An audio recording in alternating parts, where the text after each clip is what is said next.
Yo. Let me do a couple things real quickly as I'm live. I'm gonna go ahead.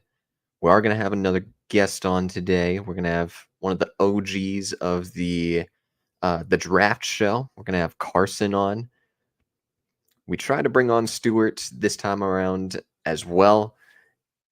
The guest that I had on the last couple of shows for the draft, but he was unable to make it. Carson was supposed to join during the draft shows. He couldn't make it, but he's going to join here, I believe, in the next half hour, right when free agency opens. So let me go ahead and send the invite to him real quickly just to get it good and going for him. So let me go to his messages. Good thing y'all ain't seeing this. You guys ain't seeing this. Oh my goodness. I gotta freaking find him. Hold up. I don't think I've ever sent it to him through text message? That's weird. That it should have been sent through text message the two times that I've done it. So let me find his number real quick. Oh my god, and I didn't. All right.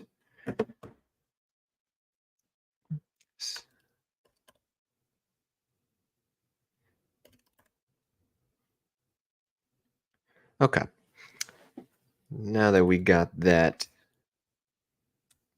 good and going, I mean, we still have a couple of things to catch up on. It's been a couple of days. It's really only been 2 days, 3 days since I last recorded. And a couple of moves have been made. And I may as you know what? I think I'm gonna pull up Twitter for pretty much all of this time. Like, I'll probably have it pulled up. But DeJounte Murray was the first bigger domino to fall. DeJounte Murray got traded to the New Orleans Pelicans, which is not a surprise to me one bit. That was a rumored destination back at the 2024 trade deadline. But the Hawks were trying to get Herb Jones, and the Pelicans weren't budging one bit. So they end up coming to an agreement a couple of days ago with a trade that sent Larry Nance Jr., Dyson Daniels, and 2 first-round picks over to New Orleans. Those firsts came from the Lakers, their first-round pick next year, and a Milwaukee Bucks. I think it's like a first-rounder / swap type of deal with New Orleans and Milwaukee from the Drew Holiday trade. But that's in 2027. That move, let's talk about it from New Orleans side real quickly. It's fine. I feel very neutral about it for both sides, and we'll get to Atlanta real quick in a little bit. But for New Orleans, I think it was very clear that they needed some type of playmaker, somebody that can run an offense. They made that CJ trade a couple of days ago, and it was a fine trade. It was a fine trade, but they try to make him into this lead point guard that naturally he isn't. And they wanted to bring in somebody that has those playmaking instincts, or at least showed that he had playmaking instincts. And it was fine. It was fine that they ended up trading for DeJounte. I, at first, thought this was a steal for New Orleans because I take a look at a package centered around Larry Nance Jr., who is a bench big man, and I say, no, that's not a good package at all. And then I looked at the tape, and I saw a lot more deficiencies in DeJounte Murray's game than I previously thought. And I think a lot of it stems from the fact that the last 2 years he had to transition to a little bit more of an off-ball role.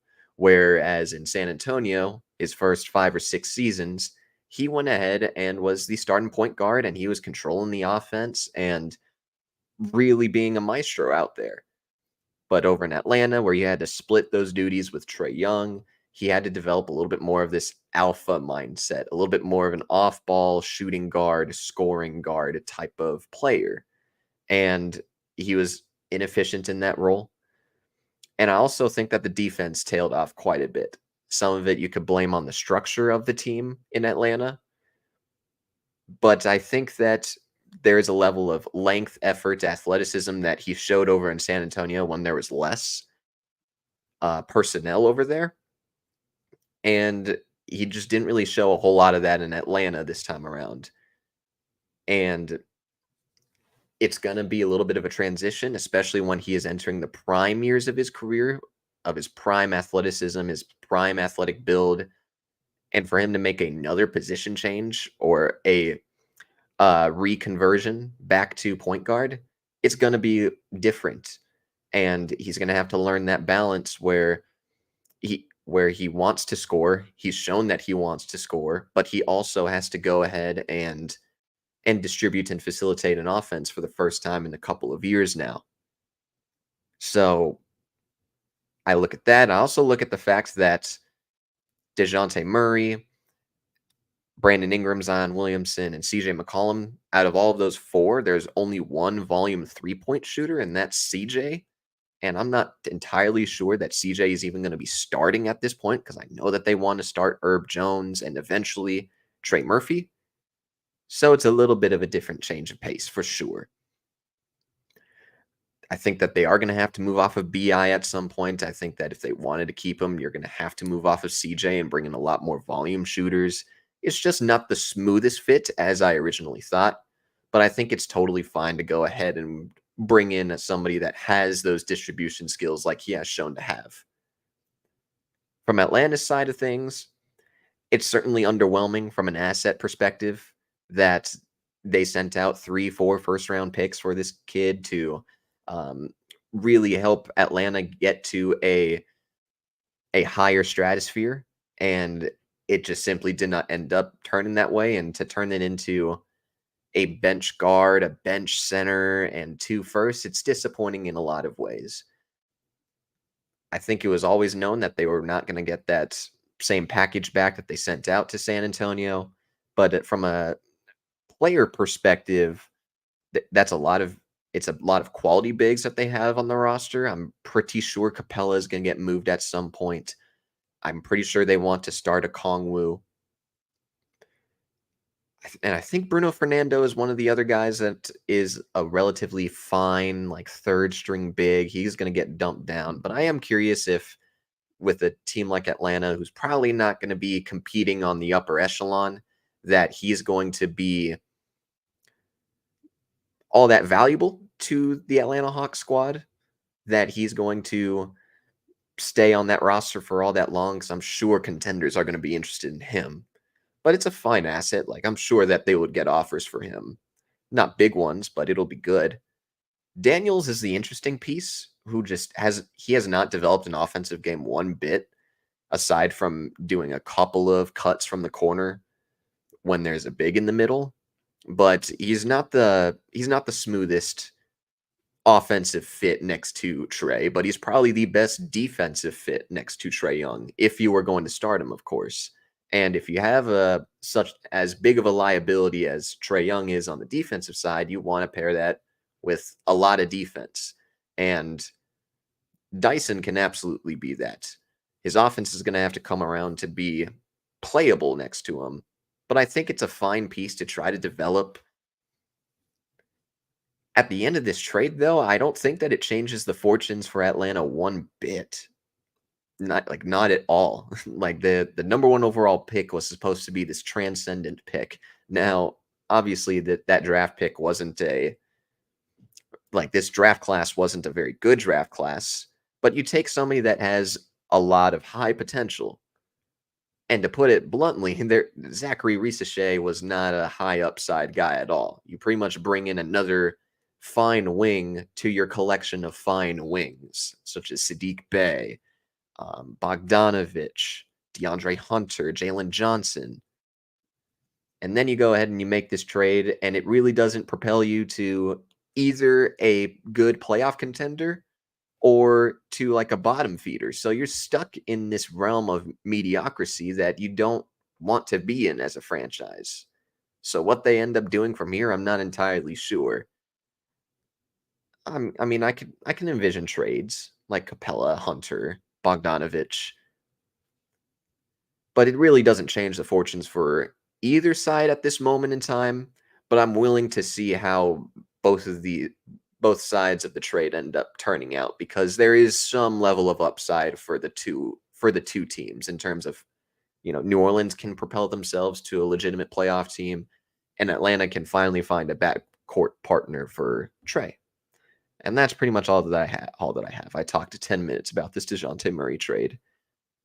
I'm gonna go ahead and see how many more moves have come about. Okay, Chris Paul just got waived. So he had a $30 million guarantee date today that if he was going to pick that up, if the Warriors were going to pick that up, he was more than likely going to be traded, but they are not guaranteeing it and he's a free agent. It's not the most surprising thing in the world, especially after the Paul George talks essentially broke down. I am curious. I am thinking of one of the other California teams in LA. I would think maybe the Lakers, just to bring in a team that the media would love to cover, but also a team that every fan would despise. Not a lot of people like Chris Paul, and that's just the media narrative stuff that I'm talking about. But I do think that he ends up going to one of those two California spots. Probably on a vet minimum. He's probably that at this point of his career, which is disappointing. What doesn't feel that long ago that he was one of the 5, 10 best point guards in the NBA. It was always going to come down at some point as a smaller guard. He was always going to be targeted by really good offenses, but he can absolutely still contribute to some contender out there as a floor general, as a really good passer, as we've all known and loved it for him of being. So I do think that one of the California teams, that's how I'll end it off as. And I think we may as well talk about this Golden State team that is just becoming more and more curious. Clay is going to be gone. It's been reported that he is more than likely gone from there, with teams like the Mavs, Lakers, Clippers, Magic looming as potential destinations. But I totally thought that with this $30 million that they have here, with the close to $30 million guarantee, $30 million that Andrew Wiggins is making, and I may be getting that off a little bit wrong. I think it's a little bit less. But I think you have those two big contracts. You have Kuminga, you have Moody. You're stuck in this, again, another realm of mediocrity where you don't have the young players developed enough to continue to strengthen this window that the team has. But also, they don't have a whole lot of time left with Steph Curry. He's going to be 36 real soon here, which, that came up real quickly. And they are not very willing to go all in, at least as much as they've said that they want to continue to win. They haven't shown it by bringing in these win now pieces. And they're just in this very conflicting state that it might push Steph out of the league in maybe 2 years now because there's not this sense of being all in with a guy that's still very much in his prime. So what they end up doing from here, I would envision like a Wiggins trade at some point. I would envision perhaps Kevon Looney being dealt at some point, but they're just in a weird realm. I'll take CP3 for depth. I understand it. I think a lot of people, and I'm not saying that in your case it's based off of pure nostalgia, because I do think that there is a need at that backup point guard spot. Is this the right type of backup that the Suns need? I don't think so at all. I think I take a look at the last 2 seasons of Chris Paul being there and the fact that they weren't able to play fast or speed up at all, which, in a role like this over in Phoenix, he probably doesn't have to play as fast in a hypothetical role, I'm saying. But this is just the new league now. Everybody is playing at an insanely fast pace, making quick decisions, and Chris Paul is able to make quick decisions, but he doesn't push the pace at all. And with a team that is very athletic, with a team that is very athletic. I mean, like, Book is athletic enough, Katie's athletic enough, Beal is athletic enough, but they are bringing in athletes, right? By selecting Ryan Dunn and Oso Ighodaro in this year's draft. That's a clear emphasis on this team. And I think that should continue to be the case when you are looking at backup point guards. You certainly wish that his IQ was placed in a more fast paced guard. Me personally, I don't think that I would welcome him back, but I would certainly question the fit a little bit more than others, is how I'll put it. And I see during the draft where I know I see one bar on my connection and it's just completely pixelating my picture and making my audio and camera not sync up at all. So I think that's the same thing still, even with this Ethernet cable plugged in. So sorry about this problem again, but I think we're just gonna have to make do with it for all the streams that I end up doing.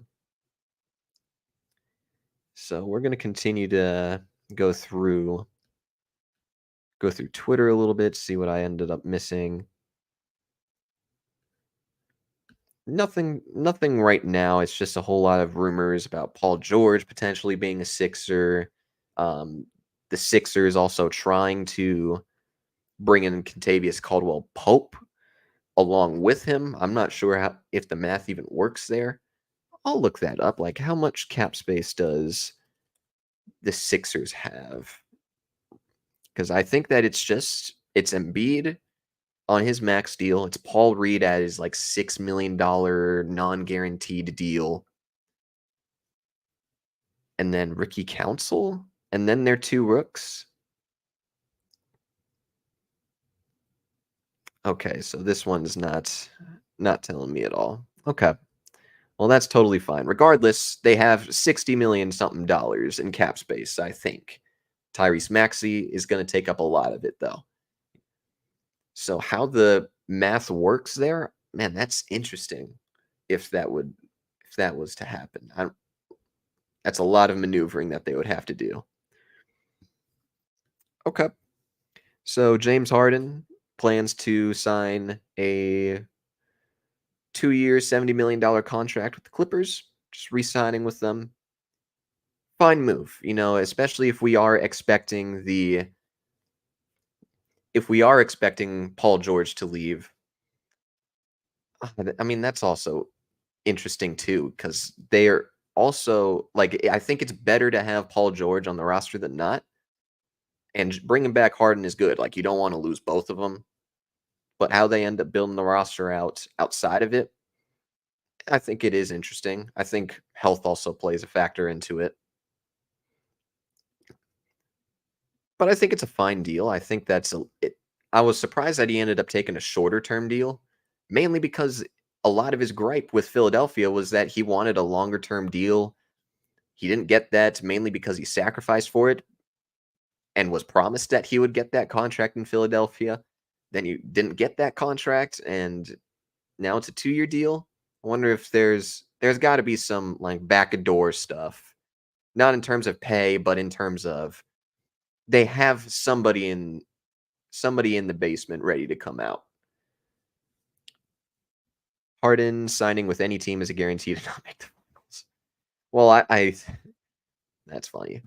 Mainly because I know of your Harden disliking, but it's more so a Kawhi thing about being healthy. When was the last time we've seen a good Kawhi healthy playoff run? That was what, 2020 maybe, but again they blew a 3-1 lead there. Well, I'll just say we'll go back as far as like the Raptors run where they made it that far, and since then it's a blown 3-1 lead. He tore his ACL in 21, missed all of 22, tore his meniscus after I think the first or second game of the playoffs last year. And then this season, he goes ahead and I think it's another knee injury. It's like inflammation, they said. I don't know, man. Like, I think it's more of a Kawhi thing than a Harden thing. But I know of your mindset. I know what you're thinking. So I tend to disagree with that sometimes.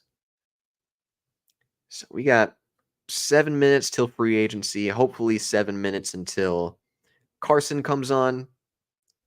And so far, there's nothing else being said. I mean, I think we could take a little bit of a deeper look at the rumor mill. So there's a lot of teams interested in Cam Johnson. That was one of the first things that came up. The Kings, the Magic, the Pacers, the Raptors, them entering a rebuild and finessing their own way to get their picks back is pretty. That's a nice finesse, and I think it makes this tank well worth it for them to potentially be in the Cooper Flag sweepstakes for the draft next year. Man, he would be a hmm, that would be a great fit over in Sacramento. I'm just not entirely sure if that's the caliber of player that they are going to try to target because it's been reported that De'Aaron might not is going to be in a wait and see mode with his contract situation. Wants to see how the team is built out before he agrees to an extension, which I think is just a little BS. Like I think he's going to go ahead and sign this extension regardless. But I think that's just something to keep in the back of my mind. Like, I wouldn't be surprised if they entered the Zach LaVine sweepstakes. I wouldn't be surprised if they went after a better forward in like a Kyle Kuzma. Like, Cam Johnson would be a fun fit over there still. The Raptors being interested doesn't really make a whole lot of sense. The Magic and Pacers would be fun, though. That's a lot. That's a lot of offense from Indiana's perspective if they were able to get him. And then the Magic, they have desperately needed shooting for a while now. So them getting that would be fun. That would be really, really fun. But I think that I don't think I want to look too deeply into that. I think he will end up being dealt. I do.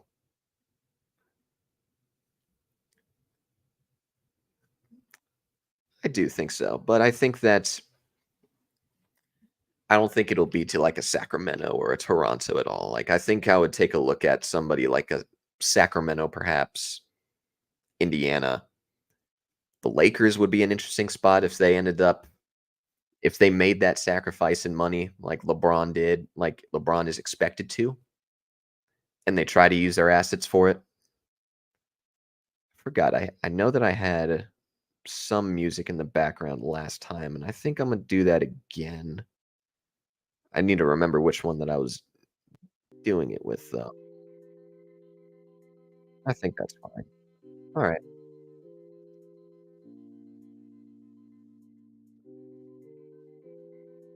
5 minutes till 3.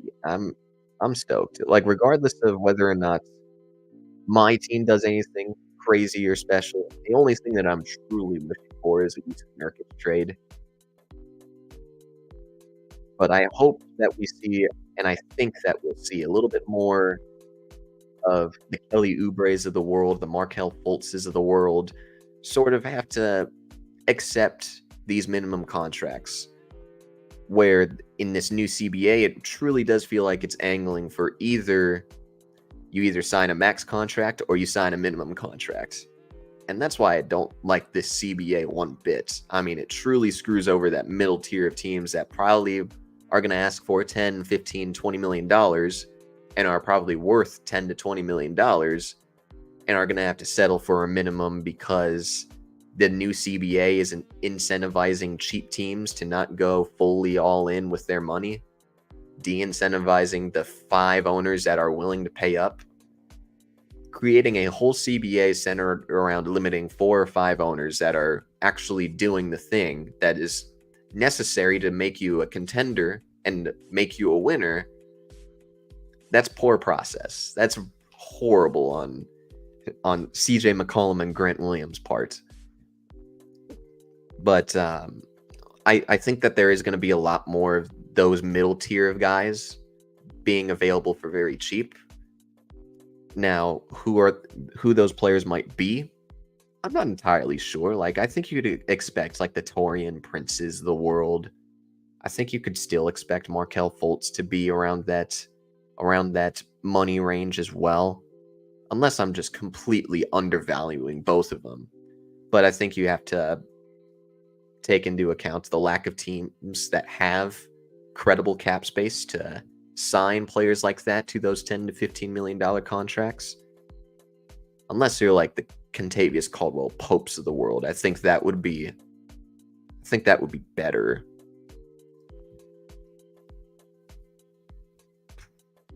But I'm not sure. I hope the Suns get some surprisingly good minimum contract guy. Any good fits for our Suns? I think that you're talking about free agency because I could go on and on about a Yusuf Nurkic trade. But I think you have to look a little bit more for those buy low options, or you have to take a lot of risks, especially with this team now that they have disappointed and showed us officially what they were last year.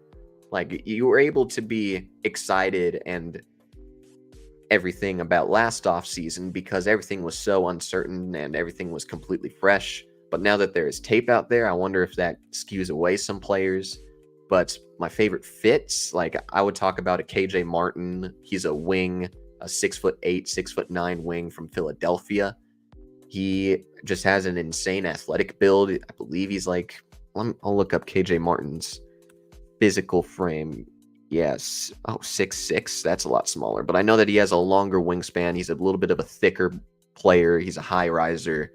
And he's very young. I believe he's younger than 26, 25. Like, that's probably my favorite target for this team. But I would love to look at like a Torian Prince from the Lakers, who's just a natural 3-and-D wing, could potentially start if you really needed him to. From a point guard perspective, my favorite is Chris Dunn. He's a point guard from the Jazz. Had a little bit of a renaissance in his career, where his first couple of years he was labeled as a bust, and he was out of the league for a little bit. Like, he was mainly in the G League or overseas, but he signed with the Jazz 2 seasons ago and really displayed some awesome playmaking and defensive plays throughout his tenure in Utah. It's been reported that he's going to get a decent payday, so I wouldn't put any stock into him potentially accepting a minimum. But one can dream. One can dream. Those are like my 3 favorites. And if you could find a way to just get off of Nurk, you would make me a very happy Suns fan. Okay, so our first piece of free agency news comes at the hands of the Boston Celtics. Officially, now that it is 3:01 and the floodgates are going, Luke Kornet, he is a backup center for the Celtics, is going back to the Boston Celtics. Not all that surprising. It's not all that surprising. He's a drop big who is a pretty solid defender when he is at the rim, but that's to the extent of it. He's not much of a lob threat. He once upon a time showed that he was a decent floor spacer back in college, and I think the very, very early parts of his career. But he's mainly been a finishing big, which is not bad at all. And ultimately with the Celtics team, like, they're easily the favorites in my eyes still. They need as much quality depth as they can, regardless, because you'd still have to worry about the Porzingis injury, which he's going to be out the next 5 to 6 months with whatever leg injury he suffered. It was an intense wording is how I'll describe it as. But he's a quality backup big that is able to do some pretty decent finishing and rim protecting stuff, and that's totally fine on Boston's end.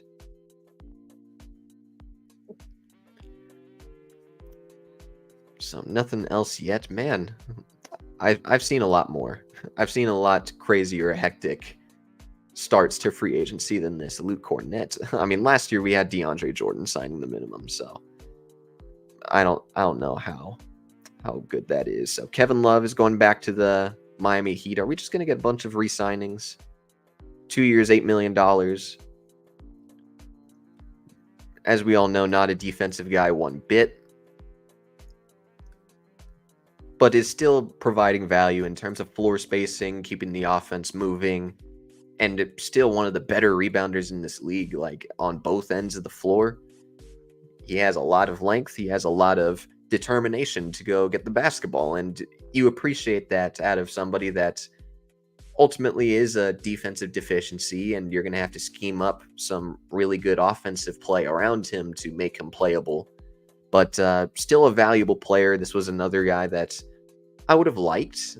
Like, yeah, I would have liked him on the Suns, and I'm going to continue to talk about this from a Suns perspective. I'd be totally cool with it if he were to have not signed that contract. But I think that it's fine that he ended up getting his payday. At least it probably his last contract. I believe he's like 36, 35? 35 right now. Going to turn 36 before the start of the season. Okay. So it's nice that he's back over there, because I don't think that he would have preferred to move, especially in the later stages of his career. How much does he want to bounce around and keep moving the family? Makes sense to stay for a couple more seasons. Nothing else yet. Slow start. Okay, it's being reported that the Spurs have heavy interest in Chris Paul. Pretty good fit if he were to sign over there. That's a pretty electric fit. I'm sort of imagining the two-man game between him and Wembanyama. Ooh, that would be fun. That would be very fun. But he'd also have to show a little bit more from a screen setting perspective. But that's fun.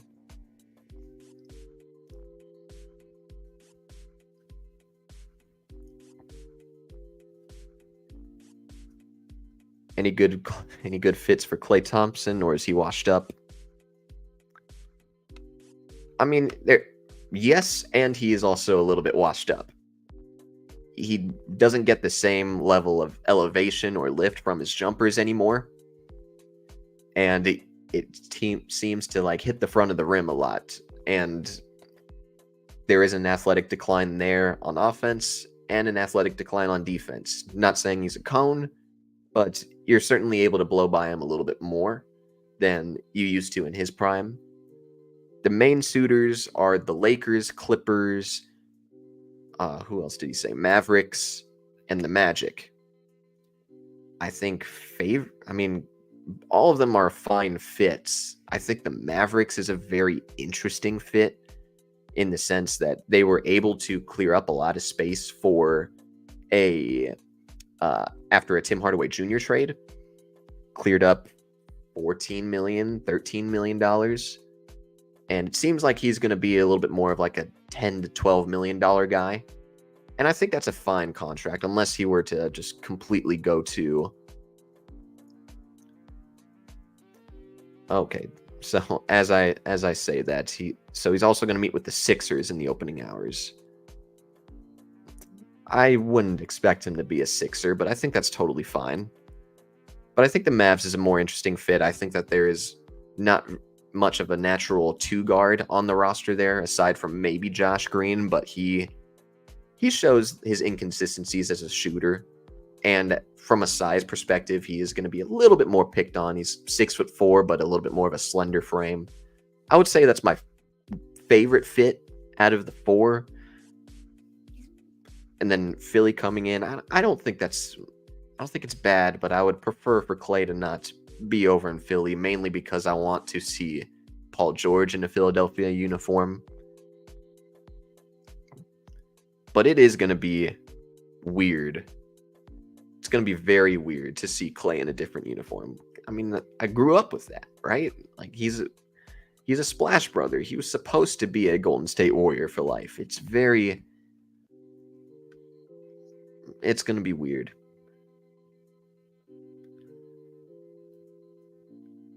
Oh. So it's being reported no signings or anything like that, but Chris Haynes reported that the Bulls proposed a trade of Andrew Wiggins and Chris Paul for Zach LaVine, and Golden State said no. Man, I don't get the disliking. Oh Jesus, that scared the shit out of me. I'm switching back and forth through here and through Twitter, and I saw an old tweet from last year that somebody quote tweeted saying that the Suns signed Eubanks, and that scared me for a second. I don't want him back either. But I think people are sleeping a ton on Zach LaVine, man. It was also reported that they've been trying to attach a first-round pick to LaVine in trade talks, but they haven't been able to find any suitor at all. And it's just weird, man. Like, I understand if last year rubbed the wrong way rubbed opposing teams the wrong way just because the Bulls played considerably much better without him. But I don't know, man. There is a level of shot creation, athleticism that you really can't teach out of the two guard. And ultimately, if the Warriors are in this weird spot where they're uncertain of what direction they want to go in, I think you just take on that contract and you move forward. That's a good offensive threat next to Steph.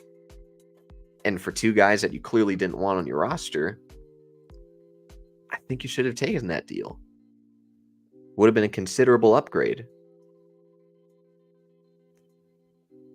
But whoever trades for LaVine is going to end up looking really, really smart in my eyes. Because I think that shot creation is still there. I think that the efficiency needs to go up just a little bit more, back to what it was maybe 2-3 seasons ago. And I believe that he still can. That's why I think that teams would look smart in trading for him. But for him to not be valued at all by any team is strange. It's very, very strange.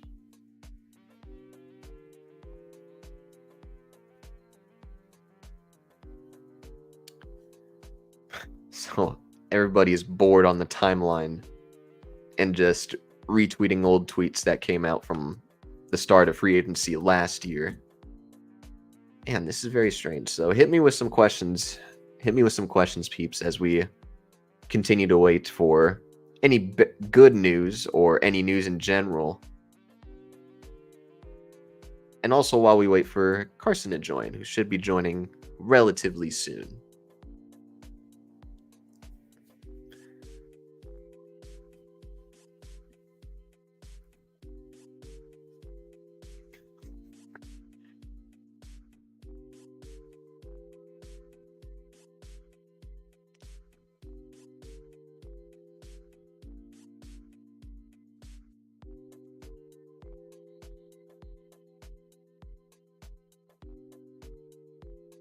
Bruce Brown being on the trade market is interesting. That feels like a total Lakers pick. That truly feels like a total Lakers trade target. I guess that's the first thing that comes to mind as I'm sort of trying to scramble and brainstorm for something as we wait for multiple things to happen. Oh my God. People on Twitter can be such trolls. But I think D'Lo opting into his contract, his $18-19 million,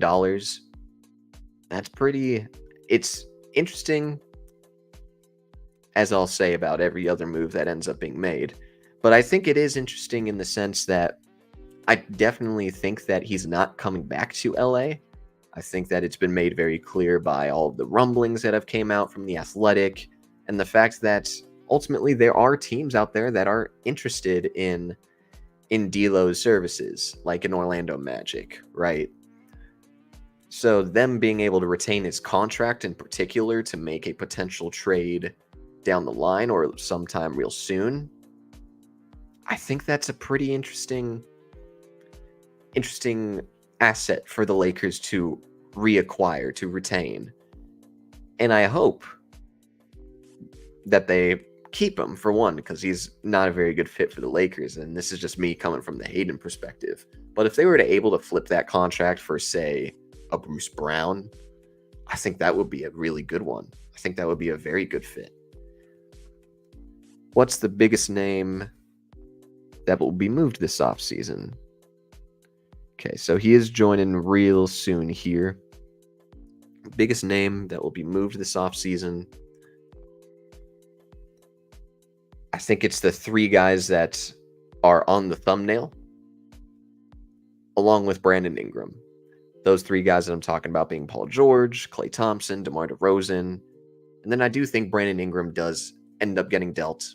Like, you shouldn't expect LeBron to leave anytime soon. You shouldn't expect Kawhi to leave anytime soon, or any of the Suns stars, or Jimmy Butler.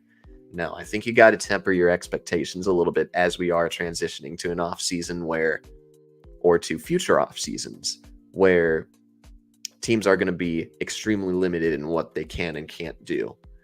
So you gotta sort of take advantage of those middle tier of stars, like borderlining upper echelon of stars. And I think that those three in particular, of Paul George, DeRozan, and Brandon Ingram, sort of are on that cusp of being in that top 20 to 25, but are just a little bit far behind and would probably benefit from a change of scenery to do so. But yeah, those four that I'm talking about, and Paul George, DeRozan, Klay, Brandon Ingram, those guys I think are as close to guarantees to being dealt as we've seen before.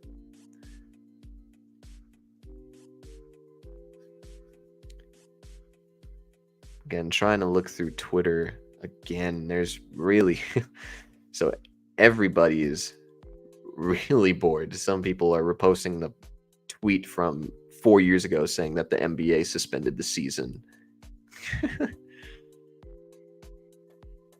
Breaking. Sources tell me the Suns are signing what?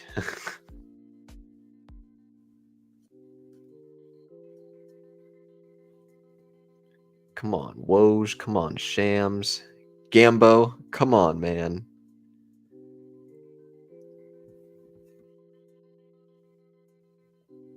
Oh, gosh dang it. Yeah, I know. I got the text. So he's hopping on real soon, but Carson made sure to let me know that my video is real blurry. Yep. Yeah. Even with the freaking Ethernet cable, this shit ain't working.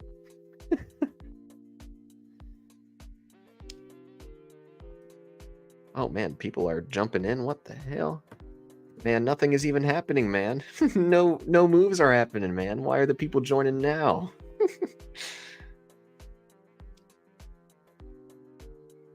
I mean, I could go ahead and try to go through like the rumor mill. Yeah, I'll pull up a rumor mill, see what's being said out there. Like, I know Michael Scotto does a really good job of putting out some slop for all of us. So as I pull that up,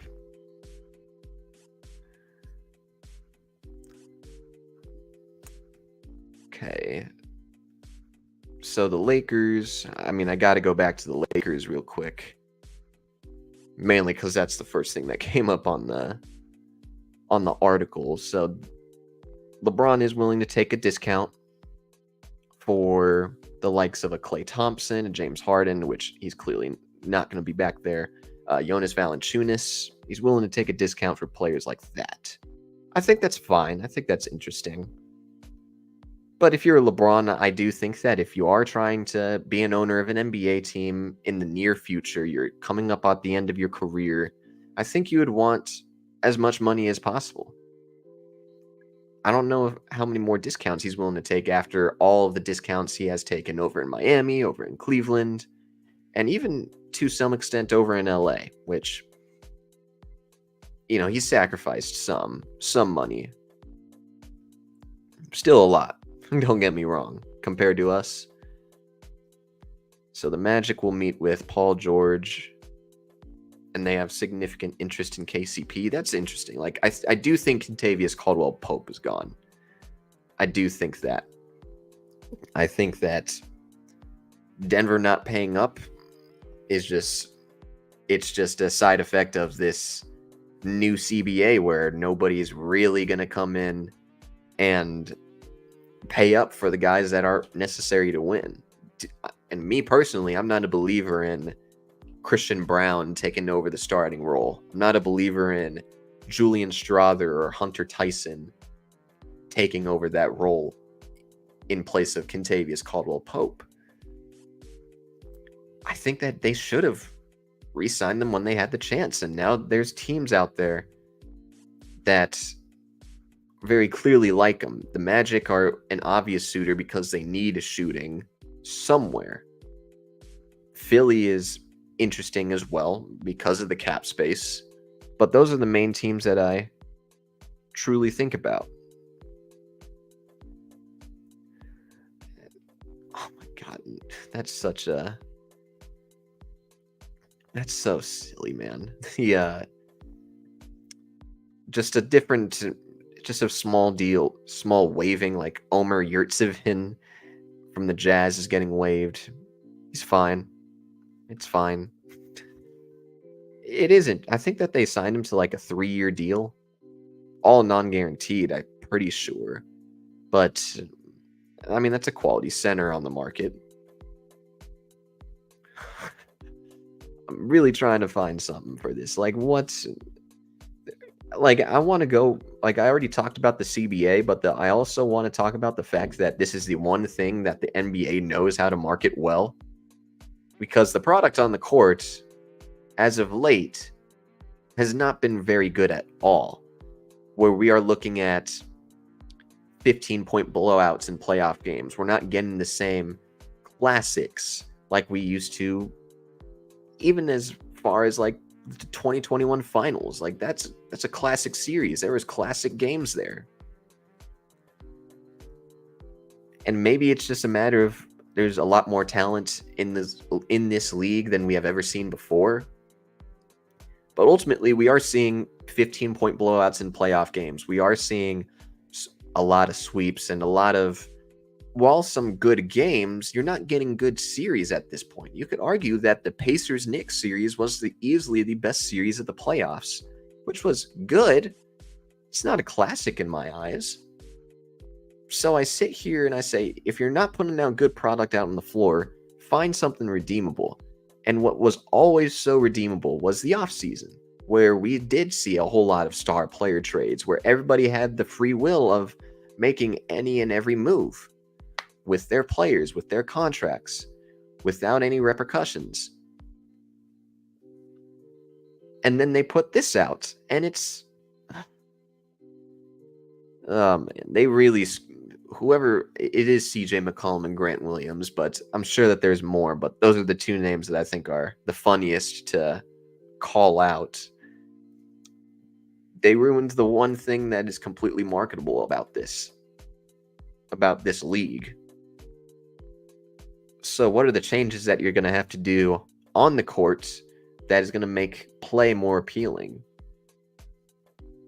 So are we looking at like a potential... Are we looking at a potential scenario where the 3 seconds in the key is eliminated? Are we looking at the potential of perhaps like the corner three-pointer being taken away? Or making the three-point line a little bit further out?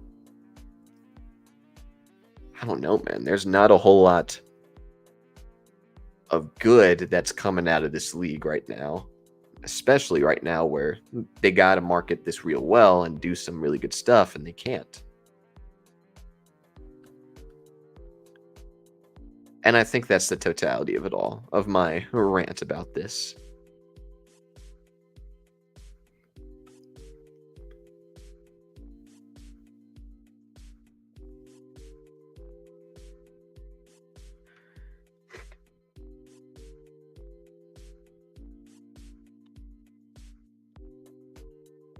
Is there any other insiders that I could go ahead and put notifications on for?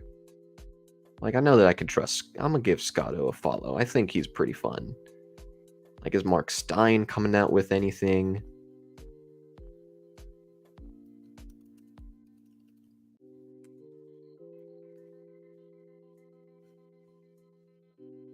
Nothing. Nothing on Mark Stein's end.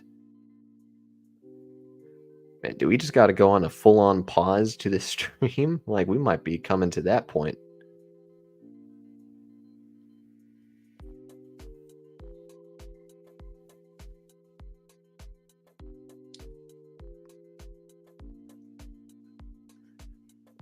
I think the one thing that you could talk about in terms of this offseason being interesting, like we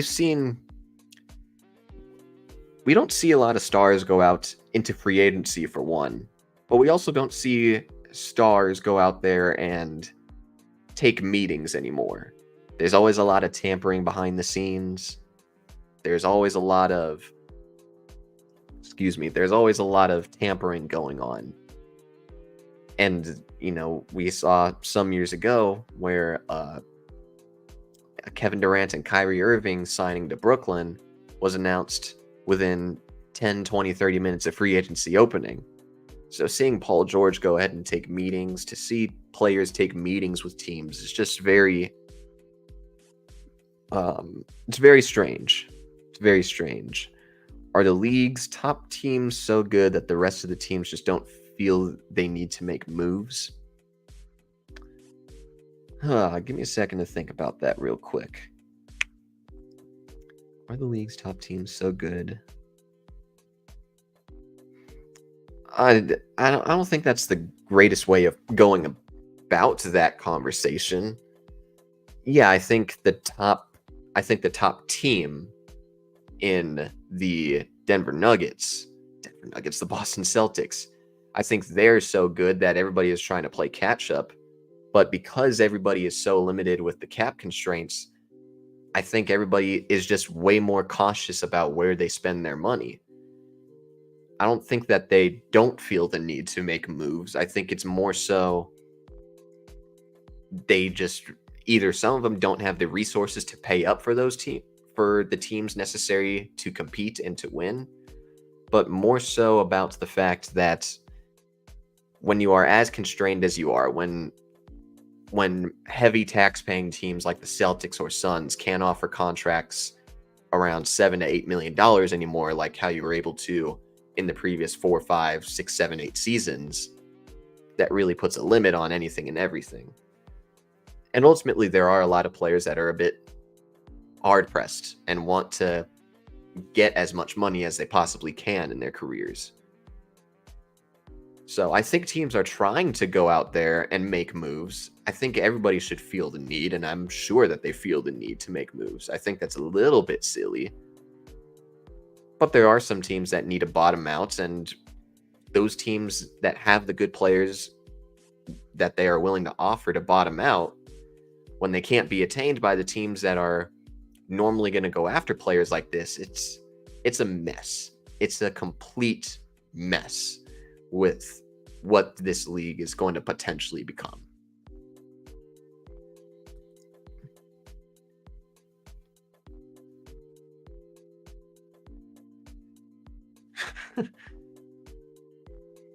So sources confirming.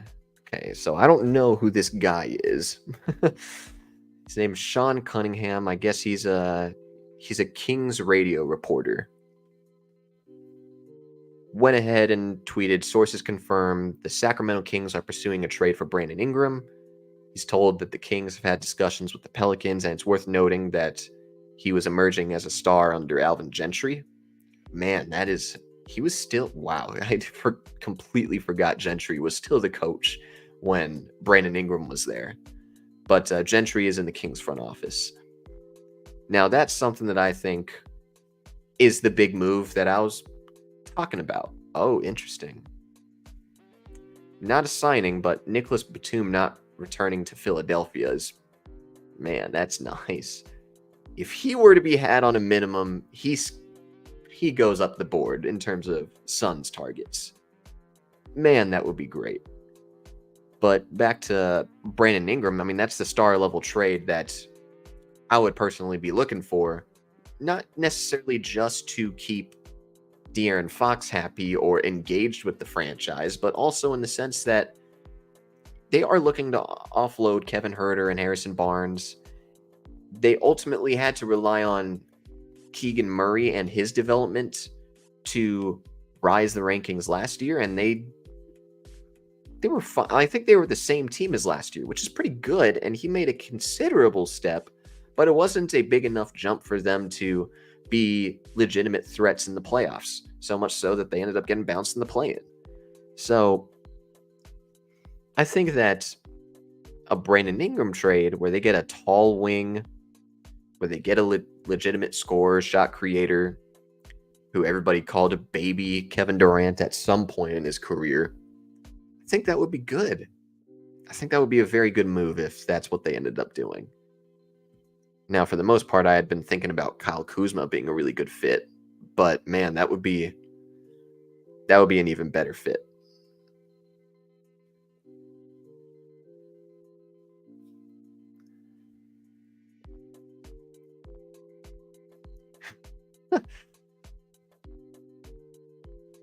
So everybody's in agreement with me, or everybody's in agreement that free agency is ruined. Man, do you think a Bucks team with Paul George could pose a threat to the Celtics? Huh. That is. Hmm.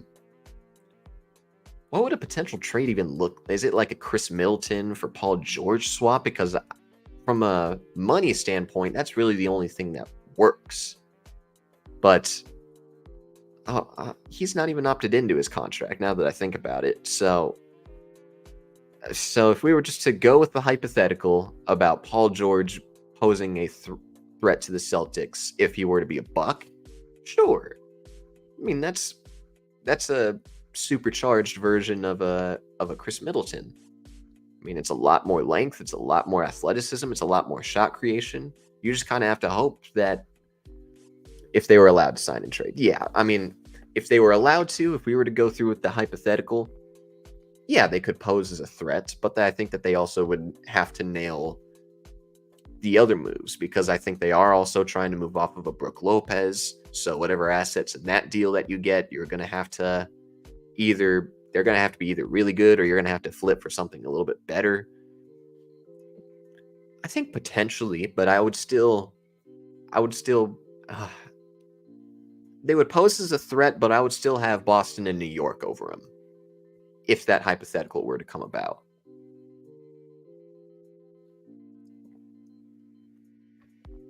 Okay, so still nothing going on. It's just more so a Shams tweet that reads, with cap space, teams... Oh, Jesus. Orlando is focused on wing free agents, and Utah is focused on what they want to do with their roster. And the Knicks working to be not hard capped. The Thunder are meeting with Isaiah Hartenstein. That would be a good... I mean, that's always been a long rumored fit, as that team has desperately needed size in a center. That's what they should have went after at the trade deadline. And them not getting one was a little bit strange, even though I...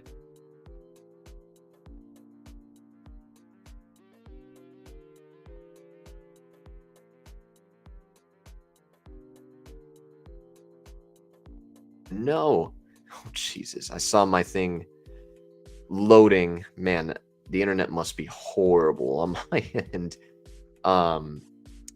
But OKC needs a big man. You can't really afford to have Chet Holmgren going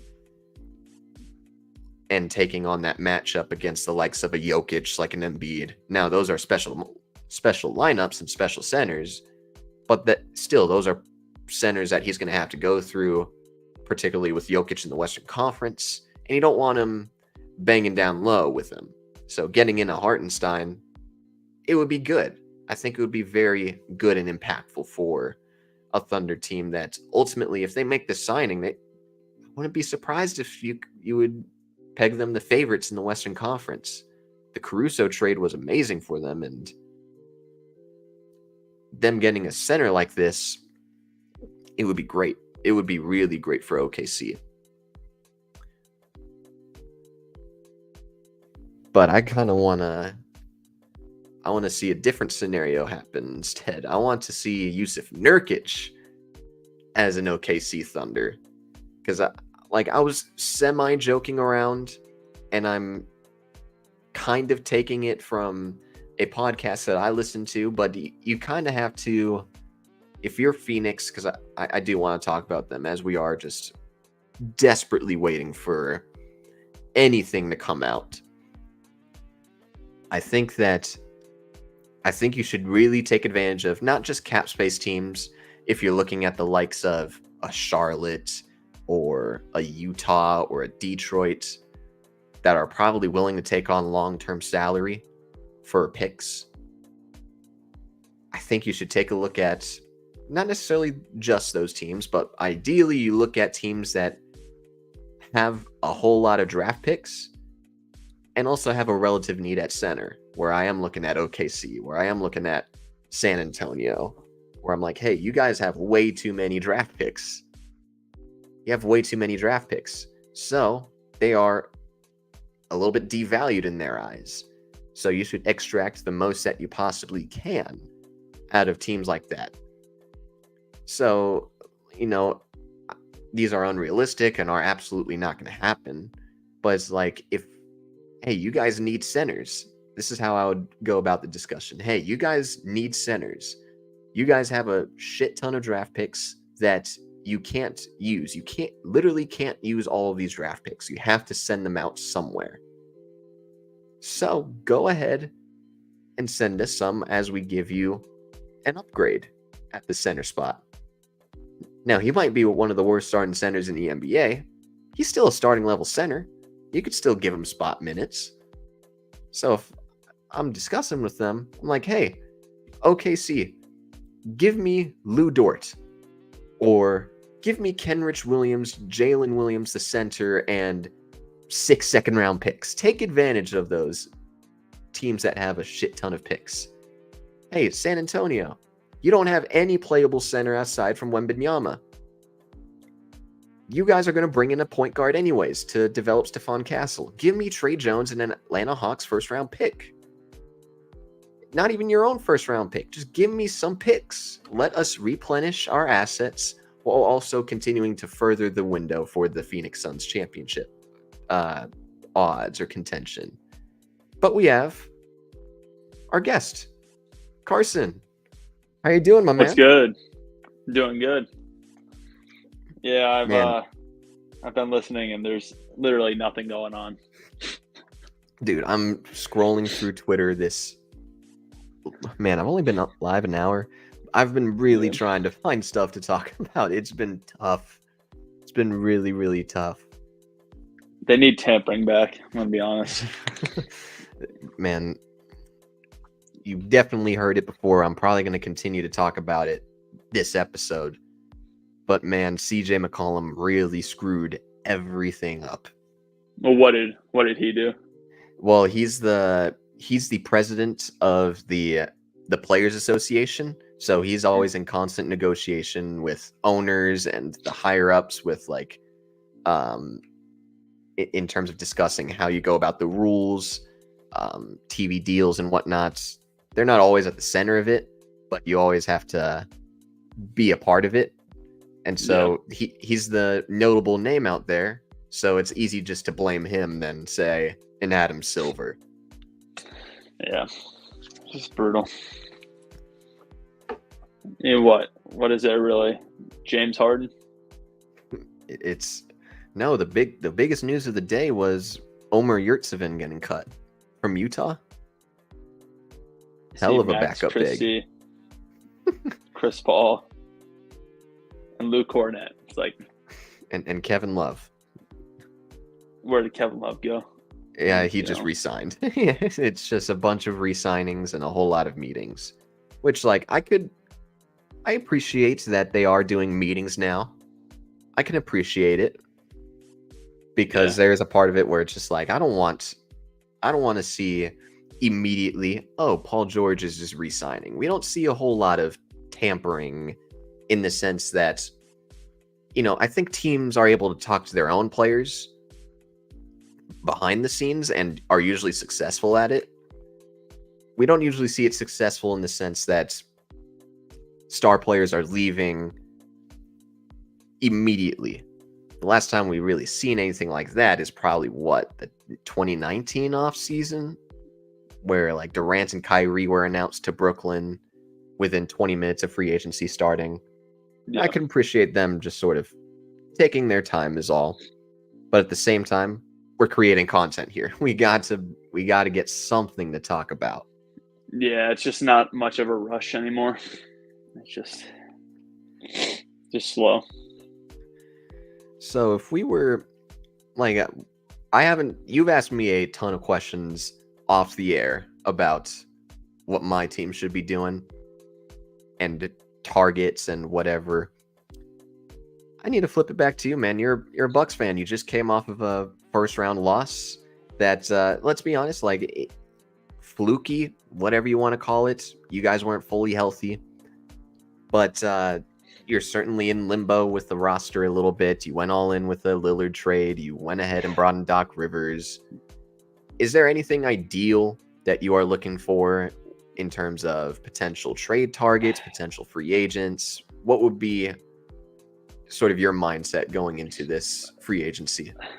I don't know what free agents are out there, but I know the Bucks are shopping Brook Lopez and like they're gonna Mm-hmm. make a move. I mean, you'd think they would go another stretch three. Like I think they should have before went for like a Miles Turner kind of player and Mm-hmm. go for a little bit of youth, but they kind of missed that window and kept with Brook Lopez. But I don't know. I don't know what they're gonna do. So if I'm remembering everything right, like Middleton is on what contract is Chris I Middleton on? think they Isn't he on re-signed him. I think he's got like yeah, like 3 years left. I thought it was a relatively cheap deal if I'm remembering it because I think it was like No, last off season. they paid him. Because I know of like the 5-year, $180 million contract from some years ago. They 3 paid years, like all 93 the million. starters. Yeah, 31 million a year. That's not as much as I thought it was. Just to give credit, like it's not as much as I thought it was. Yeah, it's still a bag. They're paying. But it's him at 30 million. It's Brook at 20. It's Giannis at 50. It's Dame at 50 or 60. Yeah. Or it's gonna go up to 60 at some point. Man, so yeah, you're definitely not in the market for the Malik Monks or players like that. But I mean, if there was some minimum guy, you were talking about like wings, like Nick Batum. I mentioned this when I Maybe. saw the news that he wasn't. I saw the news that he wasn't going back to Philly, but Nick Batum. I talked about it for my Suns too. Perfect veteran wing that won them a play-in game. He won them one of the most important games of the season for Philadelphia this year. It was Philly is back. And there's just not a lot that changes with players like that, where you have the length necessary, you have the bigger body necessary to still be bothersome, and he still gets a ton of lift on his jumper, and it's pure still. I think he was above 40% 3-point shooter this season. And how old is he? Like 36, 35. He's one of those two. He's upper 30s. Yeah. But if he were to somehow be had for the minimum, 35. If he were to somehow be had for the minimum, that would be awesome, because he would he might end up being the Sun starter if he ended up coming here. Easily, yeah. I could see that. I just don't know how much cap space the Bucks really have. Like, I mean, You're hope still they can stuck make in a the splash minimums. Yeah, that's why it's like, is it just worth it to keep Brook Lopez and just run it back? I mean, I would imagine that's tough because you also have to find a suitor, and who else is a good suitor, right? Are we looking at the Lakers? Like I saw that they were potentially interested. I know that Houston last year was a huge threat to signing Brook Lopez. Would they be reinterested? Yeah, And Houston's an interesting one. It's a very interesting one. I mean, they are clearly trying to win now and trying to go a little bit more all in. Now, you could certainly debate whether or not Brook Lopez is an all in move, but I think them trying to be in this win now mindset is, I think that should still be in consideration and in the back of your minds, especially if you're Milwaukee trying to discuss with Houston, because I think that there is some pretty decent players on that roster that you could take advantage of. yeah. I feel like they're just gonna run it back because the last 2 years that team hasn't been fully healthy at all in the Hmm. playoffs, and it's like that's what they build the team for. And if you're not fully healthy, then you're not gonna win it all. Yeah. So Oh man, this is yeah, rough because man, it's it's just nothing. I, I don't know if you have Twitter up on like one of your tabs or anything like that, but I'm just following a bunch of trolls right now that are retweeting stuff from last year or 2 years ago, just Yeah, completely fooling everybody. Clay Thompson spotted at a Filiberto's in Mesa. That's a good tweet,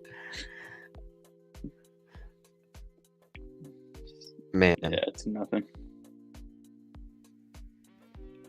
So I mean, you guys had the draft. We had the draft recently. Was an awesome show, by the way. It was sucks that you weren't able to come on because man, that was a Yeah, awesome show. But you selected two players with AJ Johnson at your 23rd overall pick, with Tyler Smith at your 33rd overall pick. Is there any instant reactions to that, into those picks? they're gonna be traded in a year or two. That's how pretty much every Bucks drafted player has been. They're just gonna be traded and flipped for win now. I mean, I'm surprised they. y'all still have like a Margin Beauchamp. You still have Chris Livingston, who supposedly forced his way there in the draft process. Yeah, But I won't lie to you, man. I'm a fan of Tyler Smith. That was probably one of my favorite picks in that draft.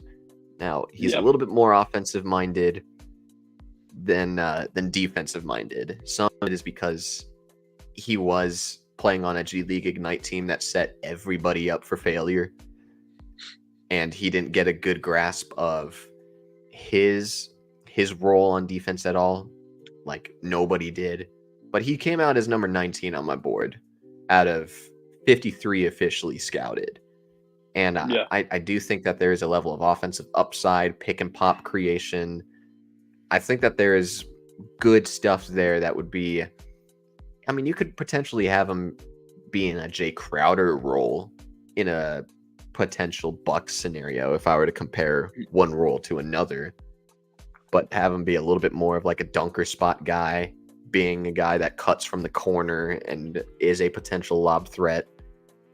That's probably one of my favorite picks. Now, the AJ Johnson pick, I did not like. I did not like that pick. But I mean, you are going ahead and taking swings on athleticism and upside, and I think that's totally fine. It's totally fine because you ultimately need to have some contingency plans, especially if your team is not going to be close to contention, or at least yeah. up there with teams like that. I feel like the Bucks, they just need to go win now because they got to get players who I think are the most ready. I think they've been taking players with upside the last few years, and it's like Hmm. it's not really getting you anywhere. Like, I mean, they're being a little more patient with Beauchamp, but I mean, they thought he was ready last year. They started him out, and then his role just fizzled out throughout the entire year Hmm. until it was practically nothing. And you just got to get someone who's ready. More like Right. what's his name from Tennessee? Connect. Yeah, like he's NBA ready, but AJ That, Johnson, I don't think so. I think he's a project. so we were gonna have another guest on. He came onto the show last year for the draft, Keith, and Mhm. wasn't able to come on. Wasn't able to come on, but we were talking about the Connect pick. That really is such. Even if I am lower on him and like his floor is a lot lower than a lot of the prospects in that draft class, I think that just being set up in a situation like that where, if he were to be in Portland and he was expected to be a little bit more of a main option over there, I wouldn't like that one bit. But Mhm. you end up on a team like this that I think values that sort of skill set, that sort of mindset. And Yeah, you also have 3 or 4 players ahead of him in the depth charts that would take on a larger role. And I think that's worth it. It's worth it if you're a team like the Lakers. yeah, I agree. Like he doesn't have to be the man, but if you give him some shot opportunities, give him some time out there, he'll do his thing. Mm-hmm. Interesting. So, as we were talking about those picks real quick, it's not a move. It's just throwing out some slop. The Shams reported that the Clippers are working on an opt-in trade scenario with Russell Westbrook. He had already opted into his contract yesterday, and he just mentioned that Russell Westbrook and the Nuggets have mutual interest in a partnership. Hmm. That's an interesting fit. I mean, they traded away Reggie Jackson with 3 second-round picks. I got that wrong on day 2. I said that he got traded for 3 second-round picks. But that's an interesting. Like, I don't know how big of an upgrade that is to Reggie Jackson, though. What would be your thoughts on a potential Westbrook to Denver pairing? I feel like he's got to get out of the way a little bit more if he does that. Like he's just got Mm-hmm. to do his thing, be electric, but then he's just got to kind of get out of the way. I don't think he needs to be the full point guard there. Like Jokic does his thing, you kind of just got to let them do their job. I think that would be. I think the most fascinating thing that I'm just sort of envisioning is with him and Jokic in particular is the potential of inverted pick and rolls where Russell Westbrook sets a screen for Nikola Jokic as a ball handler. Yeah, Now, that'd be pretty. I don't think that the athletic chops are there as much as it used to for Russ. But man, I imagine a lot more opportunities for Russ to come out of the corner, perhaps, and be a lob threat with Jokic in the middle. That would be fascinating. Like, I think that I don't know if it's a clear upgrade from Reggie Jackson, mainly because I value Reggie Jackson's shot making a little bit more, even if it is a little bit more on the inefficient side. I think I value creating your own shot and doing it better than Russ. I value that a little bit more. But I think Russ would have to buy in on that. That's for sure. But I think it's a fine fit. They still do need a backup point guard. I don't trust Jalen Pickett to man the show or Colin Gillespie to man the show as a potential backup point guard there. It would be fine. It would be totally fine. But eventually they're going to have to make room for some of their younger guys on the roster in the Yeah. rotation. Hopefully Deron Holmes gets in the rotation too. That's one of my guys. He was a Verado Middle School alum. Went 1 year with him. Was never friends with the dude. Like, I only knew him through one of my other guys who He's currently playing for the Air Force Academy. Playing basketball there. But it's cool. It's real cool. Man, this free agency is buns, dude. I know. People are retweeting Tyson Chandler news from 9 years ago. He's got to do an emergency pod when something crazy happened. I know. So the Thunder being in on Hartenstein, not surprising. So it's just saying that they're going to aggressively pitch to him to sign with them in their meeting. I mean, no surprising. I mean, that's stupid reporting. What in the world? Of course they're going to aggressively pitch for him to sign with them. What else would they be doing in a meeting? Let's get a cup of coffee sometime.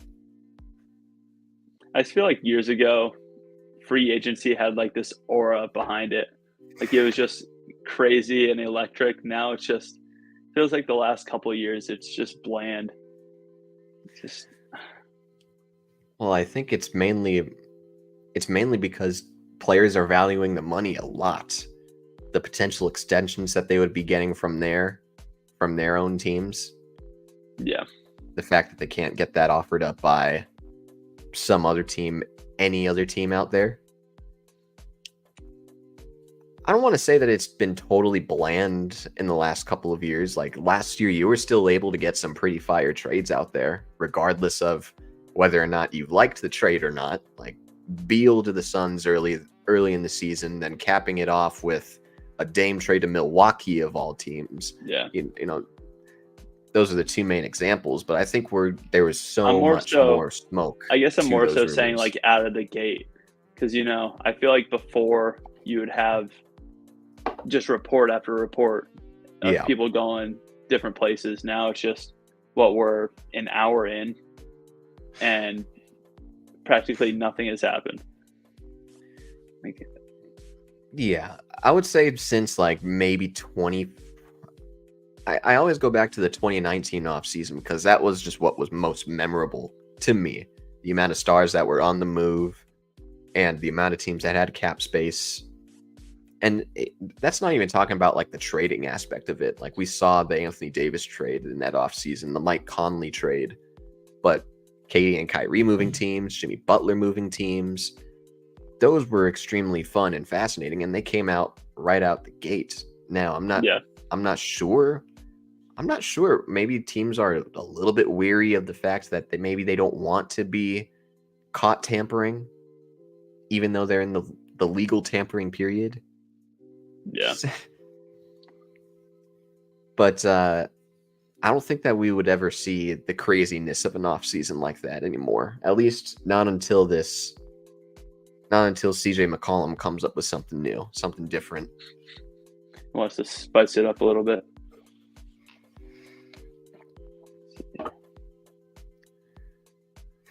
Right, so people are retweeting Kobe extensions. That's fun. A LeBron James to the Miami Heat meeting has ended. Oh man, this is rough. This is very rough. I'm curious how the ESPNs of the world are holding up right now, because I know that they're doing a full-on free agency special. There's a couple of podcasters that I follow that are doing their own show as well. I'm so curious what both of the people that I'm thinking about, I wonder how they're holding up, and if they're struggling as much as us. I guess they're probably saying the same stuff. Just probably speculating on where some people are going to go, but it's all just speculation. Do you have like a tab pulled up at all about this free agency? Yes.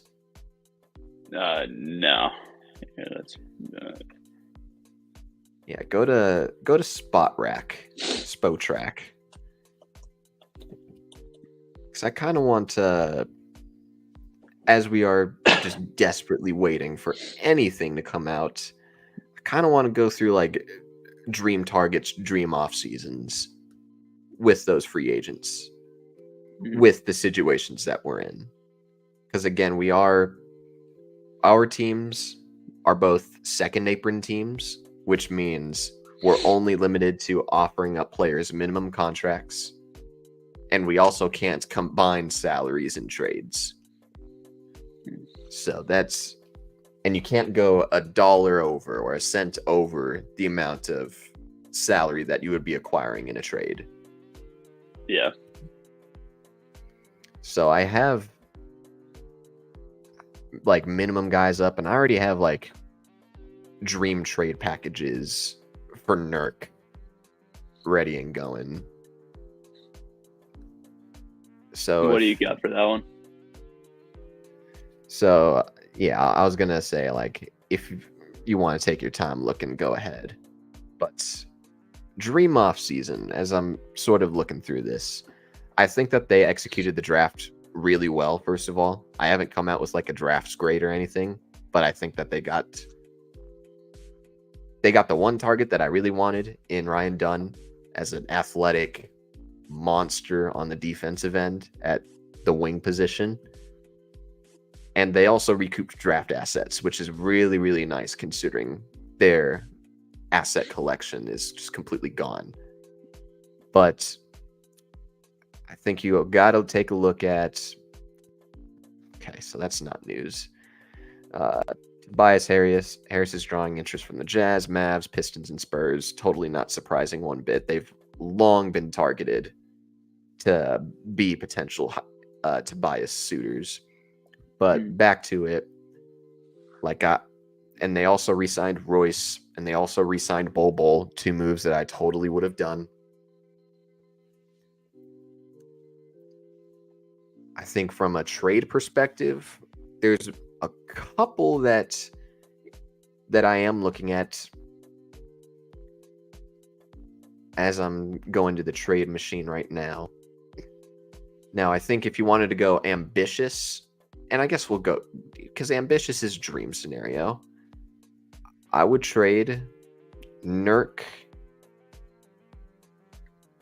future first round pick, and a second round pick to the Jazz for Walker Kessler. Walker Kessler is very slowly losing his role over there in Utah, where his first year he really came onto the scene as a really damn good shot blocker, really good drop big rim protector, and he finished on the inside really well. And ultimately, if you're a Suns center, just do those 2 things. Finish at the rim and go ahead and defend your ass off, and we'll be good to go. Now, why he's losing his minutes, I'm not entirely... I mean, maybe they really like John Collins. Maybe they really value like a Kenny Lofton or a Darius Baisley. I'm not sure why he ended up losing as many minutes as he did. But, excuse me, I think that would be my dream trade target. And then to go along with that, I would bring in Taurean Prince, Chris Dunn, Mo Bamba, and KJ Martin. You don't fill out every single need on your... And I would also like send out David Roddy for, I don't know, like a second round pick swap, or Nasir Little for a second round pick swap. I don't want them on the roster. Yeah. You don't fill out every need on your roster with those moves. But what you are able to do is fill specific roles that are completely like those are complete needs for the team. There is athleticism deficiencies. There are big man problems. There are not a lot of tall defenders or tall shooters on this team. And you're not filling out every single aspect, but you're doing enough and you're taking the right risks to go ahead and perhaps extend your window. But also in the sense that if you are able to, if this just completely, if it flops, I think you have a pretty decent chance at using the players that you have on the roster right now and have them be potential cornerstones to your franchise. I think it keeps both sides completely open. I like it. If you were a player on the Lakers and your name wasn't LeBron, how would you feel about drafting a player who almost no team considered an NBA talent to facilitate your star player? Your opinion doesn't matter at that point. I mean, if you're on the Lakers, you have no opinion. Yeah. Unless you're LeBron. I mean, I don't think it's that big of a deal to pick Bronny at pick 55 anyways. I think that there is a lot of, and even then, that's a lie too in some ways, because Phoenix was heavily interested in Bronny James. Now, maybe for the right or wrong reasons, but I don't think it's all that bad. I think that coming in, like, yes, I understand. I mean, this aspect of it is interesting, especially when you got beat down in the first round. You still have assets. You still have D'Lo. You still have Rui. You still have big contracts. You just got another additional first-round pick just for this being the new league year. You're still able to bring in some pretty damn good talent, even if he's just a third stringer. I don't think it's all that bad. If you're a Lakers player, a Lakers fan, it's funny, but I don't think that these guys really think much of it, especially when a few of these guys who probably shouldn't have much of a voice in that organization in the first place, but have all been very, very open to the idea of having Bronny James here. Plus, I don't think he's as bad of a prospect as people make him out to be. Yeah, I just don't think he's NBA ready, obviously, because he's, 18, 19? But, I mean, if he's not that ready, why would you be worried about him taking any of your minutes as a player? Right.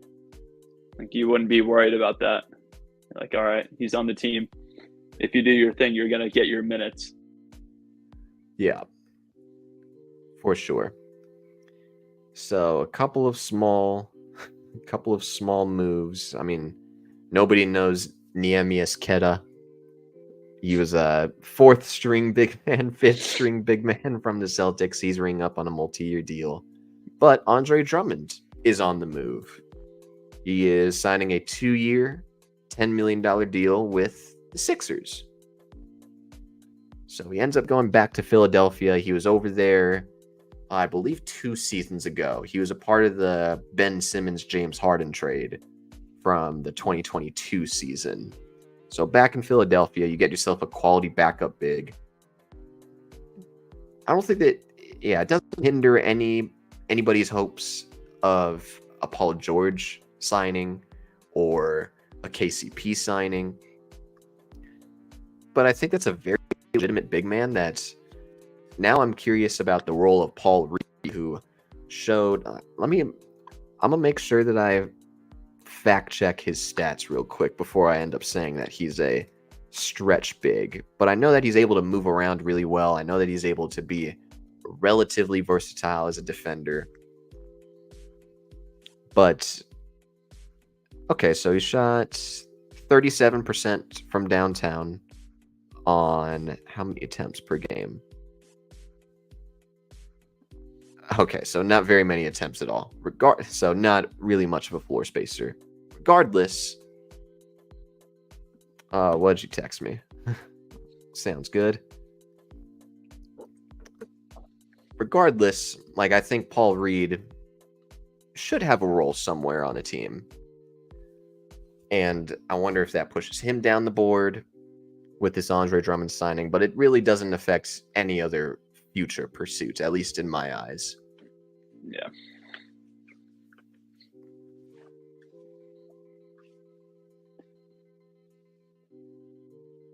Oh, man.